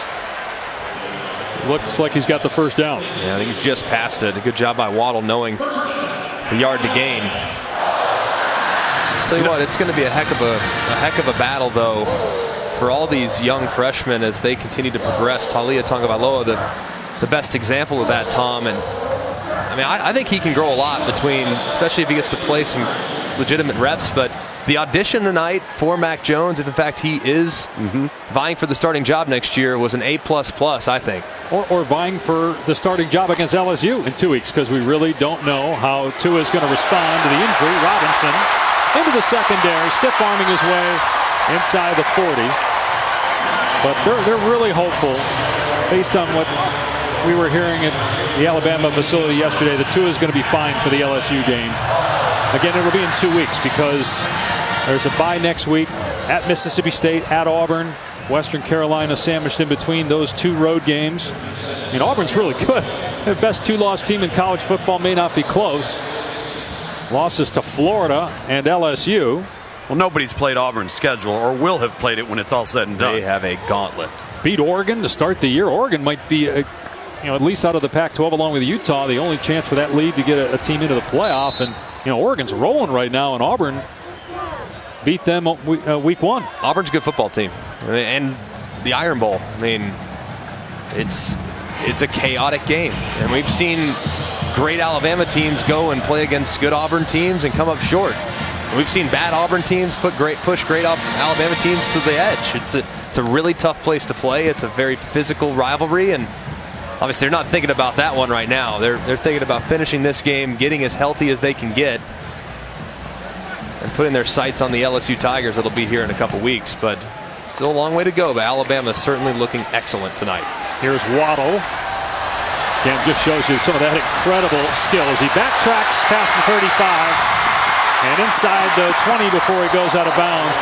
Well, one thing to keep in mind for Alabama, some of the injuries they've suffered in this game, which we'll show you in a second after we show you what Waddle just did here to the Arkansas defense. I mean, he's Dante Hall. I mean, that's what I see. He's a little bit thicker than Dante Hall, but remember when Dante Hall was just dominating college football and the NFL in the return game? I mean, he is sensational, and he's a human blur. He is so quick and so elusive. As you see, Najee Harris, who's banged up earlier, went into the tent.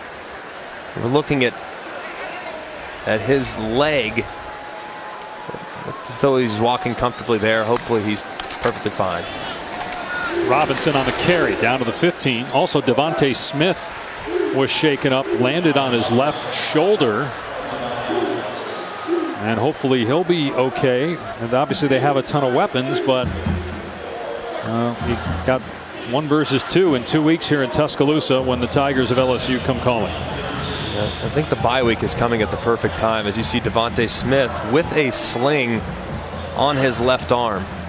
That's a shot from earlier, because obviously you see Taulia there next to him, but just to let folks know at home, that's a shot we took earlier of him with the sling on the left arm. Here's true freshman Keelan Robinson busting it to the outside. He'll come up a little short of the first down, bring up 3rd down here on Tarek Brown with a nice hit for Arkansas. And Devontae Smith, such an important piece too for this offense. Obviously, you can't double team everybody. Judy's probably going to get double teamed more often than not. But those guys on the outside in one-on-one, Devontae Smith has made so many plays this year. The numbers are incredible. He's been so dependable. So if he's unavailable or not at 100%, that could have a pretty decent impact on how LSU would try to defend this offense. 3rd down and 3 here. Robinson, first down. Greg, you remember when we were here versus Kentucky several years ago, and it was Josh Jacobs at the time was a true freshman, and Lane Kiffin was just raving about him And that's what this little guy looks like that we just saw in that play. He's got some juice, man. Yeah, Robinson is quick, man. Really, really quick. Not as big as Josh Jacobs eventually was, but he's going to have a role in this offense sooner than later because of that explosiveness that they have great running backs, but they're bigger body backs. Having that scat back would be a valuable piece. Here's Keilan Robinson again. You look at Najee Harris is 230. Brian Robinson's 226. Jerome Ford is about 215, and then you got Keilan Robinson at 190. So he does give you a change of pace. I mean, they can also take guys like Waddle and put him in the backfield and do jet sweeps with him and Judy, and they just have so many options. You look at Mark Ingram, Baltimore Raven running back, here tonight as the 09 championship team was honored. Mark won the Heisman Trophy. One of my favorite guys I ever played with in my life. I just love Mark Ingram. I'd do anything for him. Such a great, great teammate. 2nd and goal, and Robinson being patient. Found a hole, but it closed at about the 2, so it'll be 3rd and goal.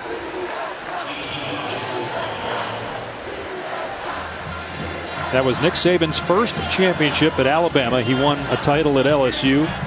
He now has 6 championships, 5 at Alabama, but that one in 2009, which you were the starting quarterback on, he told us yesterday, very special to him because many guys that committed out of high school were big-time players, but Alabama wasn't what it is today. At that point, they were a 500 team.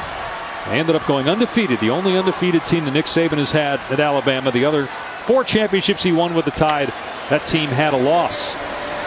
Tagovailoa keeping it on 3rd and goal, and he's tackled at the 5, losing a couple. It was a special group, that 2009 bunch. It really was. Just thinking back to some of the games, and there were some days that the passing game wasn't going so good, so the running game picked it up and the defense picked it up. There were some games the defense didn't have their best stuff, the offense picked it up. It was just something about that team's ability to work together and to compensate if in fact one area of the game wasn't going the way we wanted it to go. So it's special to be a part of, and maybe 4 of the best months of my life was being a part of that run. So 4th and goal. They're going to give Taulia Tagovailoa a chance here to go for it. Rolls to the left, and the right-handed quarterback throws high. Incomplete, intended for Shavers, and so Arkansas will take over on downs, but this one's been in the bag for a while for the Tide. Alabama's going to go to 8-0.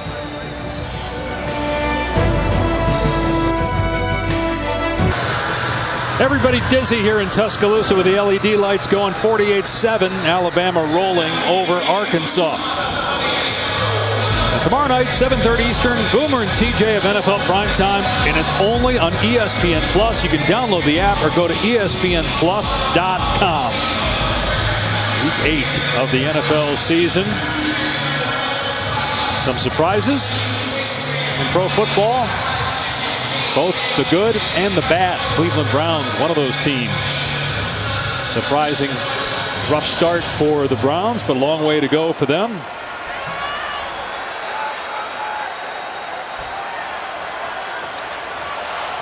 John Stephen Jones going to hand it off. Boyd picks up 2 or 3. Let's take a look at this week's AP rankings brought to you by Northwestern Mutual. So LSU beats Auburn. The best team in the country. We've talked so much about Alabama, LSU, but right now the best team in the country, perhaps number 3, Ohio State. You can make a really clear argument for them, that's for sure. I mean, Alabama's performance tonight has been dominant as well. LSU's been excellent through the first 7 games of the year and have been battle-tested. That was a tough game today against a good Auburn team. So I think any of those 3 teams have a real legitimate argument to be number 1. Clemson, however, sounds like they're playing extremely well tonight. I think they've been a little up and down. Just want to see them put together a 60-minute performance. Then you might be able to expand that to 4 teams if they play their best ball. Boyd tracked down from behind after a short gain. You know, remember Nick Saban this week, guys, telling us that sometimes it's good for you to lose. You know, so you get the focus back, you get the chip back on your shoulder. And, you know, I kind of feel that way about Clemson. They didn't lose to North Carolina, but what happened to them leading into a bye was the best thing that ever happened to them. Right. To kind of realize that they're human and to remind them that they can be beat by anybody just like everybody else. And it's not easy. Yeah. Winning is not a guarantee. Well, look, you won the championship in 09. You talked about it. And then the next year, you guys didn't. But everybody expected you to do it because you still had so much talent. And that's what everybody thought of Clemson this year. And they still might win the championship. As Jones wrapped up in the backfield and sacked. Loss of about 3 or 4. Christopher Allen was there with Barmore for the Tide. 4th down. I think Clemson's going to be just fine. They just need Trevor Lawrence to be Trevor Lawrence. I mean, just sometimes he gets a little impatient, and he hasn't really played as efficiently as I would think any of us would like him to be at this point. Been a little bit too aggressive, and it's resulted in some interceptions, but you got to think his best football's in front of him. Well, you know, we're hitting November. There's going to be some surprises. There was one today, even though Kansas State's tough to beat at home. K-State knocking off number 5 Oklahoma. We get a timeout on the field with 3:15 left in this one.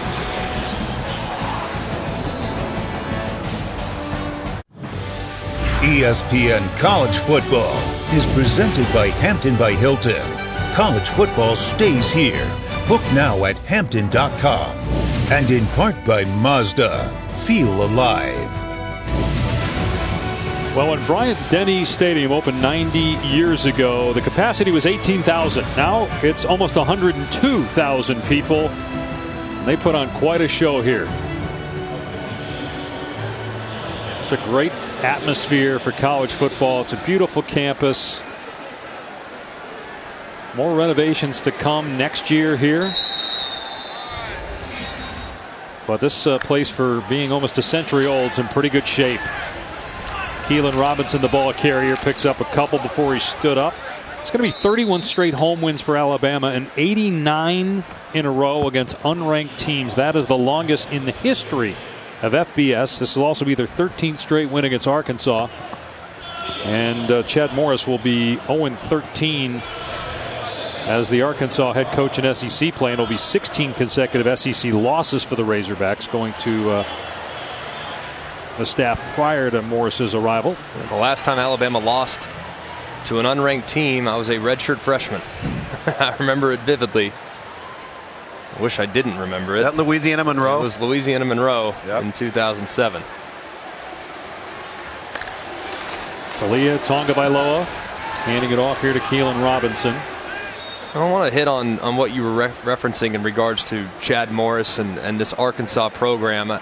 I think tonight's score is not indicative, and last week's game against Auburn not indicative of the progress that's been made. I know the record isn't what you want it to be as an Arkansas fan, but the personnel has improved drastically, especially at the skill positions where they didn't really have a ton of speed and a ridiculous amount of talent. Skill positions have really gotten a lot better. They just need to get in the trenches and get some of those guys out of Dallas and Houston and throughout the Southeast to come and play offensive and defensive line for them. That's where they're struggling right now. It's going to be tough to be competitive in this league if they don't find some of those pieces. Robinson has the first down, but at this point, Chad Morris not going to stop the clock with timeouts or anything. Just let this thing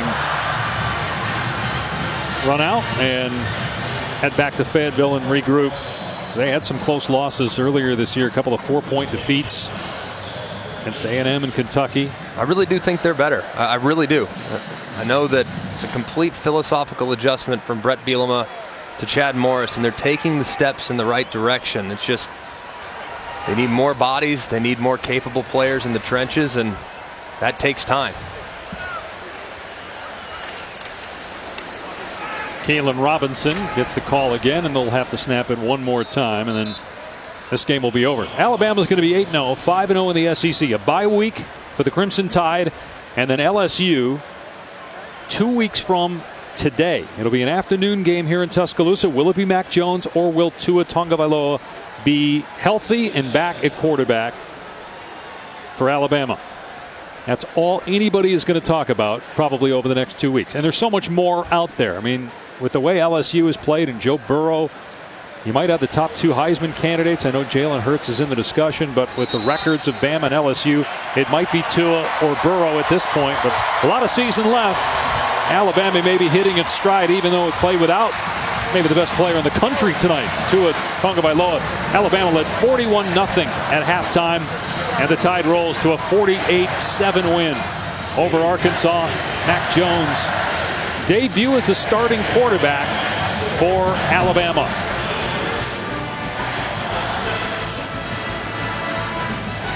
Alabama wins 48-7 over Arkansas. The #1 team in the country goes to 8-0.